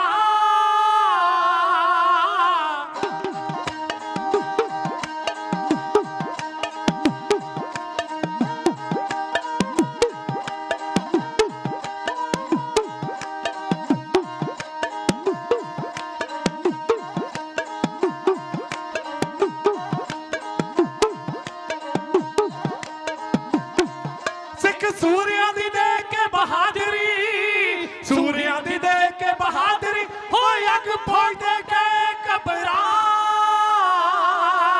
ਸੱਚ ਆਖਦਾ ਭਮੱਦੀ ਫੌਜ ਹਿੰਦ ਦੀ, ਆਖਦਾ ਭਮੱਦੀ ਫੌਜ ਹਿੰਦ ਦੀ, ਹੋ ਪਿੱਛੇ ਮੁੜ ਪਈ ਸਿੱਖਾਂ ਤੋਂ ਹਾਰ ਖਾ। ਜਦੋਂ ਰੱਬਾ ਜਗ ਰਹਿੰਦੀਆਂ ਮਰਦੋ ਥੋਡੀਆਂ, ਜਗ ਵਿੱਚ ਰਹਿੰਦੀਆਂ ਹੋ ਜੋ ਦਿਓ ਥੋਡੀਆਂ। ਹਾਂ ਜੀ ਹਾਂ ਮਾਰਾ ਦੁਨੀਆ ਦਾ ਜਗ ਝੁਕੇ ਸਾਡੀ ਕੁਰਬਾਨੀਆਂ ਨੂੰ ਅਸੀਂ ਚੁੱਕਦੇ ਇੱਕ ਅਕਾਲ ਤਾਈਂ। ਜਦ ਵੀ ਦੇਸ਼ ਤੇ ਕੌਮ ਤੇ ਭੀੜ ਪੈਂਦੀ ਹੱਸ ਹੁੰਦੇ ਕੁਰਬਾਨ ਹਾਂ ਚਾਈ ਚਾਈ। ਪਿੱਛੇ ਹਟੇ ਨਾ ਕਦੇ ਜਾਨਾ ਬਾਰਨੇ ਤੋਂ, ਸੋਹਣੇ ਸ਼ਹਿਰ ਛਬੀਲੇ ਜਵਾਨ ਸਾਡੇ। ਅੱਜ ਤਾਂ ਹੀ ਤਾਂ ਪੈ ਝੁਲਦੇ ਨੇ ਉੱਚੇ ਦੁਨੀਆ ਉੱਤੇ ਨਿਸ਼ਾਨ ਸਾਡੇ। ਦੇਵੀ ਦੇਵਤੇ ਤੇ ਮੜੀਆਂ ਨੂੰ ਮੰਨਦੇ ਨਾ, ਗੁਰੂ ਗ੍ਰੰਥ ਸਾਹਿਬ ਉੱਤੇ ਵਿਸ਼ਵਾਸ ਸਾਡਾ। ਹੁੰਦੀ ਦੁਨੀਆ ਹੈਰਾਨ ਗੁਰਪ੍ਰੀਤ ਸਿੰਘਾ ਪੜ ਸੁਣ ਕੇ ਤੇ ਇਤਿਹਾਸ ਸਾਡਾ। ਸਾਡੀ ਕੌਮ ਦੇ ਯੋਧਿਆਂ ਨੇ ਐਸਾ ਇਤਿਹਾਸ ਸਿਰਜਿਆ ਜਿਸ ਨੂੰ ਪੜ ਸੁਣ ਕੇ ਅੱਜ ਵੀ ਦੁਨੀਆ ਦੇ ਲੋਕ ਮੂੰਹ ਦੇ ਵਿੱਚ ਉਂਗਲਾਂ ਪਾ ਲੈਂਦੇ ਨੇ। ਹੁਣ ਪਿਆਰ ਵਾਲਿਓ 6 ਜੂਨ ਸਵੇਰੇ 9:30 ਵਜੇ ਦਾ ਸਮਾਂ ਹੈ, ਜਿਸ ਵੇਲੇ ਬਾਬਾ ਜਰਨੈਲ ਸਿੰਘ ਚਿੱਟਾ ਬੇਦਾਗ ਬਾਣਾ ਪਾ ਕੇ ਸਿਰ ਤੇ ਕੇਸਰੀ ਦਸਤਾਰ ਸਜਾ ਕੇ ਕੇਸਰੀ ਕਮਰ ਕੱਸਾ ਕਰਕੇ, ਪਿਆਰ ਵਾਲਿਓ ਹੱਥ ਦੇ ਵਿੱਚ ਪਿਸਟਲ ਪਕੜ ਕੇ ਅਕਾਲ ਤਖਤ ਸਾਹਿਬ ਦੇ ਖੱਬੇ ਪਾਸਿਓਂ ਪੌੜੀਆਂ ਤੋਂ ਬਾਹਰ ਨਿਕਲੇ ਐ। ਨਾਲ ਉਹਨਾਂ ਦੇ ਜਰਨਲ ਸੁਬੇਗ ਸਿੰਘ, ਭਾਈ ਅਮਰੀਕ ਸਿੰਘ, ਬਾਬਾ ਠਾਰਾ ਸਿੰਘ ਨੇ। ਹੁਣ ਪਿਆਰ ਵਾਲਿਓ ਸਾਹਮਣੇ ਦੁਸ਼ਮਣਾਂ ਦੇ ਛਾਤੀ ਢਾ ਕੇ ਗੋਲੀਆਂ ਚਲਾ ਰਹੇ ਨੇ, ਉਧਰੋਂ ਵੀ ਗੋਲੀਆਂ ਆ ਰਹੀਆਂ। ਜਰਨਲ ਸੁਬੇਗ ਸਿੰਘ ਦੇ ਇੱਕ ਗੋਲੀ ਵੱਜਦੀ ਹੈ, ਉਹ ਸ਼ਹਾਦਤ ਦਾ ਜਾਮ ਪੀ ਜਾਂਦੇ ਆ। ਹੁਣ ਭਾਈ ਅਮਰੀਕ ਸਿੰਘ, ਬਾਬਾ ਠਾਰਾ ਸਿੰਘ ਜੀ ਇਹ ਵੀ ਸ਼ਹਾਦਤ ਦਾ ਜਾਮ ਪੀ ਜਾਂਦੇ ਆ। ਬਾਬਾ ਜਰਨੈਲ ਸਿੰਘ ਜੀ ਜਿਸ ਵੇਲੇ ਮੀਰੀ ਪੀਰੀ ਤੇ ਜਿੱਥੇ ਦੋ ਨਿਸ਼ਾਨ ਸਾਹਿਬ ਹੈ ਇਸ ਅਸਥਾਨ ਦੇ ਲਾਗੇ ਜਾਂਦੇ ਆ, ਇੱਕ ਗੋਲੀ ਆਉਂਦੀ ਹੈ ਬਾਬਾ ਜੀ ਦੀ ਅੱਖ ਦੇ ਕੋਲ ਵੱਜਦੀ ਹੈ ਤੇ ਉਹ ਵੀ ਪਿਆਰ ਵਾਲਿਓ ਸ਼ਹਾਦਤ ਦਾ ਜਾਮ ਪੀ ਜਾਂਦੇ ਨੇ। ਬੇਅੰਤ ਹੋਰ ਵੀ ਗੋਲੀਆਂ ਉਹਨਾਂ ਦੇ ਸਰੀਰ ਦੇ ਉੱਤੇ ਵੱਜਦੀਆਂ। ਇਸ ਦੇ ਨਾਲ ਕੌਮ ਦੀ ਅਣਖ ਨੂੰ ਬਰਕਰਾਰ ਰੱਖਣ ਵਾਸਤੇ ਉਹ ਕੌਮ ਦੇ ਯੋਧੇ ਆਪਾਂ ਵਾਰ ਗਏ ਨੂਰਾਨੀ ਸ਼ਹਾਦਤ ਦਾ ਜਾਮ ਪੀ ਗਏ, ਜਿਨ੍ਹਾਂ ਦੀ ਯਾਦ ਦੇ ਵਿੱਚ ਆਪਾਂ ਜੁੜ ਕੇ ਬੈਠੇ ਆਂ। ਪਿਆਰ ਵਾਲਿਓ ਇੱਥੇ ਹੁਣ ਆਪਾਂ ਸਮਾਪਤੀ ਕਰਨ ਲੱਗੇ। ਇੱਕ ਬੇਨਤੀ ਮੈਂ ਤੁਹਾਡੇ ਚਰਨਾਂ ਵਿੱਚ ਕਰ ਦੇਣੀ ਚਾਹੁੰਦਾ। ਬਹੁਤ ਵਧੀਆ ਉਪਰਾਲਾ ਇਸ ਸ਼ਹੀਦ ਬਾਬਾ ਮਤੀ ਸਾਹਿਬ ਜੀ ਦੀ ਇਸ ਪਾਵਨ ਅਸਥਾਨ ਦੀ ਪ੍ਰਬੰਧਕ ਕਮੇਟੀ ਵੱਲੋਂ ਕੀਤਾ ਜਾਂਦਾ ਹੈ, ਜੋ ਕਿ ਮਹੀਨੇ ਬਾਅਦ ਐਸੇ ਗੁਰਮਤਿ ਸਮਾਗਮ ਇਹ ਕਰਵਾਉਂਦੇ ਰਹਿੰਦੇ ਆ। ਪਿਛਲੇ ਸਮੇਂ ਵੀ ਇੱਕ ਆਪਾਂ ਨੂੰ ਸੱਦਾ ਆਇਆ ਸੀ ਜਿਸ ਵੇਲੇ ਗੁਰੂ ਤੇਗ ਬਹਾਦਰ ਮਹਾਰਾਜ ਸੱਚੇ ਪਾਤਸ਼ਾਹ ਜੀ ਦਾ 400 ਸਾਲਾ ਪ੍ਰਕਾਸ਼ ਦਿਹਾੜਾ ਮਨਾਇਆ ਜਾਣਾ ਸੀ, ਪਰ ਲਾਕਡਾਊਨ ਕਾਰਨ ਉਸ ਸਮਾਂ ਉਹ ਪ੍ਰੋਗਰਾਮ ਜਿਹੜਾ ਉਹ ਕੈਨਸਲ ਹੋ ਗਿਆ। ਅੱਜ ਆਪ ਰੱਬ ਵਰਗੀਆਂ ਸੰਗਤਾਂ ਦੇ ਦੀਦਾਰੇ ਕਰ ਰਹੇ ਹਾਂ। ਬਹੁਤ ਬਹੁਤ ਧੰਨਵਾਦ ਇਸ ਕਮੇਟੀ ਦਾ। ਗੁਰੂ ਪਾਤਸ਼ਾਹ ਦੇ ਚਰਨਾਂ ਦੇ ਵਿੱਚ ਅਰਦਾਸ ਕਰਦੇ ਹਾਂ ਸੱਚੇ ਪਾਤਸ਼ਾਹ ਰਹਿਮਤ ਕਰਨ, ਇਹਨਾਂ ਦੀ ਸੋਚ ਨੂੰ ਹੋਰ ਵੀ ਚੜ੍ਹਦੀ ਕਲਾ ਦੇ ਵਿੱਚ ਲੈ ਕੇ ਜਾਣ, ਇਹਨਾਂ ਨੂੰ ਸਾਰਿਆਂ ਨੂੰ ਚੜ੍ਹਦੀ ਕਲਾ ਬਖਸ਼ਿਸ਼ ਕਰਨ, ਤਾਂ ਜੋ ਐਸੇ ਗੁਰਮਤਿ ਦੇ ਸਮਾਗਮ ਜੋ ਕਿ ਬਹੁਤ ਘੱਟ ਕਮੇਟੀਆਂ ਦੇ ਹਿੱਸੇ ਆਉਂਦੇ, ਮੈਂ ਕਹਾਂ ਕਿ ਕਿਸੇ ਦੇ ਆਉਂਦੇ ਨਹੀਂ, ਕਿਸੇ ਬਿਰਲੇ ਦੇ ਹਿੱਸੇ ਆਉਂਦੇ ਐ, ਐਸੇ ਸਮਾਗਮ ਕਰਵਾਉਣੇ। ਸੋ ਇਸੇ ਤਰ੍ਹਾਂ ਇਹ ਐਸੇ ਸਮਾਗਮ ਕਰਵਾਉਂਦੇ ਰਹਿਣ। ਸਾਰਿਆਂ ਦੀ ਚੜ੍ਹਦੀ ਕਲਾ ਵਾਸਤੇ ਅਰਦਾਸ ਹੈ। ਸਮੁੱਚੀ ਸੰਗਤ ਵੱਲੋਂ ਬੜਾ ਮਾਣ ਸਤਿਕਾਰ ਢਾਡੀ ਜੱਥੇ ਨੂੰ ਆਇਆ ਹੈ। ਸਾਰਿਆਂ ਦੀ ਚੜ੍ਹਦੀ ਕਲਾ ਵਾਸਤੇ ਅਰਦਾਸ ਕਰਦੇ ਹਾਂ ਮਹਾਰਾਜ ਕਿਰਪਾ ਕਰਨ, ਸਾਨੂੰ ਸਾਰਿਆਂ ਨੂੰ ਗੁਰਸਿੱਖੀ ਜੀਵਨ ਔਰ ਨਾਮਦਾਨ ਦੀਆਂ ਦਾਤਾਂ ਬਖਸ਼ ਕੇ ਪਾਤਸ਼ਾਹ ਨਿਹਾਲ ਕਰਨ। ਕੋਟਾਨ ਕੋਟ ਸ਼ੁਕਰਾਨਾ ਕਰਦੇ ਗੁਰੂ ਗ੍ਰੰਥ ਸਾਹਿਬ ਮਹਾਰਾਜ ਜੀ ਦਾ। ਵੀਰ ਲਾਈਵ ਦਿਖਾ ਰਹੇ ਨੇ ਮੇਰੇ ਖਿਆਲ ਗੁਰਫਤਿਹ ਚੈਨਲ ਵਾਲੇ ਵੀਰ, ਇਹਨਾਂ ਦਾ ਵੀ ਧੰਨਵਾਦ। ਬੜੇ ਵਧੀਆ ਤਰੀਕੇ ਦੇ ਨਾਲ ਇਹ ਕਵਰੇਜ ਕਰ ਰਹੇ ਆ ਔਰ ਸਾਰੀਆਂ ਸੰਗਤਾਂ ਦਾ ਧੰਨਵਾਦ, ਸੌਂਡ ਵਾਲੇ ਭਾਜੀ ਦਾ ਧੰਨਵਾਦ। ਔਰ ਮੈਂ ਇੱਕ ਬੇਨਤੀ ਤੁਹਾਡੇ ਚਰਨਾਂ ਦੇ ਵਿੱਚ ਇਹ ਕਰਨੀ ਚਾਹੁੰਦਾ ਕਿ ਜੂਨ 1984 ਦਾ ਘੱਲੂਘਾਰਾ ਜਿਹੜਾ ਇਹ ਇਕੱਲਾ ਸਿੱਖਾਂ ਨੂੰ ਨਹੀਂ, ਜੇਕਰ ਆਪ ਜੀ ਨੇ ਪੜ੍ਹਨਾ ਹੋਵੇ ਇਹ ਸਾਰੇ ਧਰਮਾਂ ਦੇ ਲੋਕਾਂ ਨੂੰ ਪੜ੍ਹਨਾ ਚਾਹੀਦਾ ਹੈ, ਕਿਉਂਕਿ ਪਤਾ ਲੱਗ ਜਾਵੇਗਾ ਕਿ ਸਿੱਖਾਂ ਨੇ ਹਥਿਆਰ ਕਿਉਂ ਚੱਕੇ, ਕਿਉਂ ਹਕੂਮਤ ਦੇ ਵਿਰੁੱਧ ਉਹ ਲੜਨ ਲੱਗ ਪਏ। ਜੇ ਪੜ੍ਹਨਾ ਹੋਵੇ ਤਾਂ ਆ ਕੁਝ ਕਿਤਾਬਾਂ ਨੇ। ਇੱਕ ਸਰਦਾਰ ਨਰੈਣ ਸਿੰਘ ਦੀ ਲਿਖੀ ਹੋਈ ਕਿਤਾਬ ਕਿਉਂ ਕੀਤੋ ਵਿਸਾ, ਇੱਕ ਜਰਨਲ ਗੁਰਦੀਪ ਬਰਾੜ ਦੀ ਲਿਖੀ ਹੋਈ ਪੁਸਤਕ ਹੈ, ਉਹਦੇ ਵਿੱਚ ਵੀ ਬੜੀ ਉਹ ਸੱਚਾਈ ਬਿਆਨ ਕਰਦੇ। ਅਸਲ ਕਹਾਣੀ ਆਪਰੇਸ਼ਨ ਬਲੂ ਸਟਾਰ। ਔਰ ਅਜਮੇਰ ਸਿੰਘ ਦੀ ਪੁਸਤਕ ਹੈ 20ਵੀਂ ਸਦੀ ਦੀ ਸਿੱਖ ਰਾਜਨੀਤੀ। ਐਸੀਆਂ ਇੱਕ AR ਦਰਸ਼ੀ ਦੀ ਕਿਤਾਬ ਹੈ ਜੰਬਾਜ਼ ਰਾਖਾ। ਇਹ ਕਿਤਾਬਾਂ ਆਪ ਪੜ੍ਹ ਕੇ ਦੇਖਿਓ ਤੇ ਆਪ ਫੈਸਲਾ ਕਰਿਓ ਕਿ ਸਿੱਖਾਂ ਨੂੰ ਅਜਿਹਾ ਕੁਝ ਨਹੀਂ ਸੀ ਕਰਨਾ ਚਾਹੀਦਾ ਤਾਂ ਫਿਰ ਕੀ ਕਰਨਾ ਚਾਹੀਦਾ ਸੀ। ਗੁਰੂ ਦਾਤਾ ਸਮਤ ਬਖਸ਼ਿਸ਼ ਕਰੇ। ਅੱਜ ਬੜੇ ਲੋਕਾਂ ਵੱਲੋਂ ਇਹ ਗੱਲਾਂ ਕਹੀਆਂ ਜਾਂਦੀਆਂ ਕਿ ਸਿੱਖਾਂ ਨੂੰ ਇਹ ਸਾਰਾ ਦੁਖਾਂਤ ਭੁਲਾ ਦੇਣਾ ਚਾਹੀਦਾ, ਭੁੱਲ ਜਾਣਾ ਚਾਹੀਦਾ। ਮੈਂ ਕਹਿੰਦਾ ਕਿਵੇਂ ਭੁੱਲ ਜਾਵਾਂਗੇ? ਮੈਂ ਭੁੱਲ ਸਕਦਾ, ਮੰਨ ਲਓ ਤੁਸੀਂ ਭੁੱਲ ਸਕਦੇ ਹੋ, ਪਰ ਉਹ ਮਾਂ ਕਿਵੇਂ ਭੁੱਲ ਜਾਵੇ ਜਿਹਦਾ ਪੁੱਤ ਚੜ੍ਹਦੀ ਜਵਾਨੀ ਦੇ ਵਿੱਚ ਦਰਬਾਰ ਸਾਹਿਬ ਗੁਰੂ ਅਰਜਨ ਦੇਵ ਮਹਾਰਾਜ ਦੇ ਪ੍ਰਕਾਸ਼ ਦਿਹਾੜੇ ਤੇ ਦਰਸ਼ਨ ਕਰਨ ਗਿਆ, ਉੱਥੇ ਫੌਜ ਦੀ ਗੋਲੀਆਂ ਦਾ ਭੇਟ ਚੜ ਗਿਆ। ਉਹ ਭੈਣ ਕਿਵੇਂ ਭੁੱਲ ਜਾਵੇ ਜਿਹਦਾ ਵੀਰ ਚੜ੍ਹਦੀ ਜਵਾਨੀ ਵਿੱਚ ਤੁਰ ਗਿਆ, ਉਹ ਔਰਤ ਕਿਵੇਂ ਭੁੱਲ ਜਾਵੇ ਜਿਹਦੇ ਸਿਰ ਦਾ ਸੁਹਾਗ ਉੱਜੜ ਗਿਆ। ਕਹਿਣਾ ਬਹੁਤ ਸੌਖਾ ਹੈ ਪਰ ਭੁੱਲਣਾ ਬਹੁਤ ਮੁਸ਼ਕਲ ਹੈ। ਇਹ 1984 ਦਾ ਜਿਹੜਾ ਘੱਲੂਘਰ ਹੈ ਨਾ ਤੇ ਭੁੱਲਣ ਯੋਗ ਹੈ ਨਾ ਇਹ ਮੁਆਫੀ ਯੋਗ ਹੈ। ਅੱਜ ਜਿਹੜੇ ਲੋਕ ਸਾਨੂੰ ਭੁੱਲ ਜਾਣ ਦੀਆਂ ਸਲਾਹਾਂ ਦਿੰਦੇ ਨੇ, ਮੇਰਾ ਸਵਾਲ ਹੈ ਉਹਨਾਂ ਨੂੰ ਕਿ ਤੁਸੀਂ ਅੱਜ ਵੀ ਹਜ਼ਾਰਾਂ ਸਾਲ ਬਤੀਤ ਹੋ ਜਾਣ ਤੋਂ ਬਾਅਦ ਵਿੱਚ ਕੁੰਭਕਰਨ, ਮੇਘਨਾਥ ਤੇ ਰਾਵਣ ਦੇ ਪੁਤਲੇ ਫੂਕਦੇ ਹੋ, ਤੁਸੀਂ ਕਿਉਂ ਨਹੀਂ ਭੁੱਲ ਜਾਂਦੇ? ਤੁਹਾਡੇ ਦਿਲ ਦੇ ਵਿੱਚ ਵੀ ਅੱਜ ਵੀ ਉਸੇ ਵੈਰ ਵਿਰੋਧ ਵਾਲੀ ਭਾਵਨਾ ਹੈ। ਫਿਰ ਸਾਨੂੰ ਤੇ ਅਜੇ 4 ਦਹਾਕੇ ਵੀ ਨਹੀਂ ਹੋਏ, ਅਸੀਂ ਕਿਵੇਂ ਭੁੱਲ ਜਾਈਏ ਉਹ ਦਰਦ ਜਿਹੜਾ ਅਸੀਂ ਆਪਣੇ ਪਿੰਡਾਂ ਤੇ ਹਟਾਇਆ ਹੈ। ਇੱਕ ਜੇਕਰ ਆਪਾਂ ਆਪਣੇ ਇਤਿਹਾਸ ਨੂੰ ਭੁੱਲ ਗਏ ਤਾਂ ਪਿਆਰ ਵਾਲਿਓ, ਕਰਨੈਲ ਸਿੰਘ ਪਾਰਸ ਰਾਮੂ ਵਾਲੀਏ ਕਹਿੰਦਾ ਉਹ ਕੌਮਾਂ ਖਤਮ ਹੋ ਜਾਇਆ ਕਰਦੀਆਂ ਨੇ। ਧਾਗਾ ਧਾਗਾ ਹੋ ਜਾਂਦੀ ਕਬੀਲਦਾਰੀ, ਜੇਕਰ ਗੰਢ ਇਤਫਾਕ ਦੀ ਖੁੱਲ ਜਾਵੇ। ਪਾਰਸ ਮਿਟ ਜਾਂਦੀ ਗਲਤ ਹਰਫ ਵਾਂਗੂ ਜਿਹੜੀ ਕੌਮ ਇਤਿਹਾਸ ਨੂੰ ਭੁੱਲ ਜਾਵੇ। ਇਸੇ ਤਰ੍ਹਾਂ ਪਿਆਰ ਵਾਲਿਓ, ਸਿਆਣੇ ਕਹਿੰਦੇ ਆ ਭੁੱਲ ਜਾਂਦੇ ਕਾਰਨਾਮੇ ਜਿਹੜੇ ਪਿਓ ਦਾਦਿਆਂ ਦੇ ਆਉਂਦੇ ਫਿਟਕਾਰਾਂ ਲੋਕੀ ਉਹਨਾਂ ਦੀ ਔਲਾਦ ਨੂੰ, ਤੇ ਜਿਹੜੇ ਯਾਦ ਰੱਖਦੇ ਨੇ ਫਿਰ ਸਾਡਾ ਬਾਪੂ ਕਹਿੰਦਾ ਬਾਬਾਣੀਆਂ ਕਹਾਣੀਆਂ ਪੁੱਤ ਸਪੁੱਤ ਕਰੇਣ। ਵੱਡਿਆਂ ਵਡੇਰਿਆਂ ਦੀਆਂ ਕਹਾਣੀਆਂ ਪੁੱਤਾਂ ਨੂੰ ਵੀ ਸੁਪੁੱਤਰ ਬਣਾ ਦਿਆ ਕਰਦੀਆਂ ਨੇ। ਇੰਨੀਆਂ ਹਾਜ਼ਰੀਆਂ ਸਭ ਸੰਗਤਾਂ ਨੇ ਪ੍ਰਵਾਨ ਕਰਨੀਆਂ। ਮਨ ਦੇ ਵਿੱਚ ਵਿਚਾਰ ਤੇ ਬੜਾ ਸੀ ਆਪ ਜੀ ਦੇ ਨਾਲ ਮੌਜੂਦਾ ਸਮੇਂ ਦੇ ਹਾਲਾਤਾਂ ਬਾਰੇ ਵੀ ਵਿਚਾਰਾਂ ਕਰਦੇ, ਪਰ ਸਮਾਂ ਇਤਨਾ ਨਹੀਂ ਹੈ। ਮਹਾਰਾਜ ਦੇ ਚਰਨਾਂ ਦੇ ਵਿੱਚ ਅਰਦਾਸ ਕਰਦੇ ਹਾਂ ਸੱਚੇ ਪਾਤਸ਼ਾਹ ਮਿਹਰ ਕਰਨ। ਇਹ ਜਿਹੜਾ ਮੋਰਚਾ ਅੱਜ ਮੌਜੂਦਾ ਸਮੇਂ ਦੇ ਵਿੱਚ ਕਿਸਾਨੀ ਸੰਘਰਸ਼ ਦਾ ਚੱਲ ਰਿਹਾ ਹੈ, ਇਹਦੇ ਵਿੱਚ ਵੀ ਸਾਨੂੰ ਫਤਿਹ ਜਾਬੀ ਮਿਲੇ ਔਰ ਹੈਂਕੜੀ ਹਕੂਮਤ ਦੇ ਧੌਣ ਦੇ ਵਿੱਚ ਜਿਹੜਾ ਹੰਕਾਰ ਦਾ ਕਿਲਾ ਅੜਿਆ ਹੋਇਆ ਹੈ ਉਹ ਨਿਕਲ ਜਾਵੇ। ਇਹ ਮਹਾਰਾਜ ਸੱਚੇ ਪਾਤਸ਼ਾਹ ਦੇ ਚਰਨਾਂ ਦੇ ਵਿੱਚ ਆਪਾਂ ਸਾਰੇ ਜਣੇ ਅਰਦਾਸ ਕਰੀਏ। ਇੱਕ ਪੰਜਾਬੀ ਦਾ ਕਵੀ ਕਹਿੰਦਾ, ਜਿਹੜਾ ਕਿਸੇ ਨਿਰਦੋਸ਼ ਤੇ ਵਾਰ ਕਰੇ ਕਾਦਰ ਉਸ ਤੇ ਆਪਣਾ ਵਾਰ ਕਰਦਾ। ਖਾਤਾ ਕਿਸੇ ਲਈ ਪੱਟਣਾ ਚਾਹੇ ਜਿਹੜਾ, ਰੱਬ ਉਸ ਲਈ ਖੂਹ ਤਿਆਰ ਕਰਦਾ। ਹਸਤੀ ਕਿਸੇ ਦੀ ਮਿਟਣੀ ਚਾਹੇ ਜਿਹੜਾ, ਉਹਦਾ ਖਾਤਮਾ ਆਪ ਕਰਤਾਰ ਕਰਦਾ। ਕੋਮਲ ਭਲਾ ਸਰਬੱਤ ਦਾ ਲੋੜਦਾ ਜੋ, ਗੁਰੂ ਨਾਨਕ ਹੈ ਭਵ ਜਲੋਂ ਪਾਰ ਕਰਦਾ। ਕਰ ਭਲਾ ਹੋ ਭਲਾ ਅੰਤ ਭਲੇ ਦਾ ਭਲਾ, ਕੱਜ ਕੇ ਕਹਿ ਦਿਓ ਨਾਨਕ ਨਾਮ ਚੜ੍ਹਦੀ ਕਲਾ। ਤੇਰੇ ਭਾਣੇ ਸਰਬੱਤ ਦਾ ਭਲਾ। ਇਹਨਾਂ ਕੁਝ ਕਹਿੰਦੇ ਖਿਮਾ ਦੇ ਜਾਚਕਾਂ, ਥੋੜਾ ਸਮਾਂ ਜ਼ਿਆਦਾ ਹੋ ਗਿਆ, ਉਹਦੇ ਵਾਸਤੇ ਵੀ ਮਾਫੀ ਚਾਹੁੰਦੇ ਆ। ਇਹ ਜੋ ਜਥਾ ਆਪ ਸੰਗਤਾਂ ਦੇ ਚਰਨਾਂ ਦੇ ਵਿੱਚ ਸੇਵਾ ਕਰ ਰਿਹਾ ਸੀ, ਮੇਰੇ ਸੱਜੇ ਪਾਸੇ ਢਾਡੀ ਸਾਥੀ ਭਾਈ ਸਰਜੀਤ ਸਿੰਘ ਜੀ ਨਗਰ ਕੋਟ ਖੁਰਦ ਜ਼ਿਲ੍ਹਾ ਜਲੰਧਰ, ਸੱਜੇ ਪਾਸੇ ਢਾਡੀ ਸਾਥੀ ਭਾਈ ਜਗਤਾਰ ਸਿੰਘ ਜੀ ਬਸਰਾ ਨਗਰ ਮੇਲੀ ਜ਼ਿਲ੍ਹਾ ਨਵਾਂ ਸ਼ਹਿਰ, ਔਰ ਸਰੰਗੀ ਤੇ ਸਾਥ ਦੇ ਰਹੇ ਸਨ ਭਾਈ ਪਰਮਜੀਤ ਸਿੰਘ ਜੀ ਨਗਰ ਸਿਧਮਾ ਸਟੇਸ਼ਨ ਨੇੜੇ ਨਕੋਦਰ। ਔਰ ਦਾਸ ਆਪ ਸੰਗਤਾਂ ਦੇ ਚਰਨਾਂ ਦੀ ਧੂੜ, ਹਮ ਰੁਲਤੇ ਫਿਰਤੇ ਕੋਈ ਬਾਤ ਨਾ ਪੁੱਛਤਾ। ਗੁਰਪ੍ਰੀਤ ਸਿੰਘ ਖਾਲਸਾ ਪਿੰਡ ਪਰਵੇਜ ਨਗਰ ਜ਼ਿਲ੍ਹਾ ਕਪੂਰਥਲਾ। ਇਹਨਾਂ ਕੁਝ ਕਹਿੰਦੇ ਖਿਮਾ ਦੇ ਜਾਚਕਾਂ, ਸਾਰੀ ਸੰਗਤ ਮਹਾਰਾਜ ਦੇ ਚਰਨਾਂ ਵਿੱਚ ਝੁਕਾਓ ਸੀਸ, ਜੋੜੋ ਹੱਥ ਤੇ ਗੱਜ ਵੱਜ ਕੇ ਆਖੋ ਜੀਓ ਵਾਹਿਗੁਰੂ ਜੀ ਕਾ ਖਾਲਸਾ ਵਾਹਿਗੁਰੂ ਜੀ ਕੀ ਫਤਿਹ।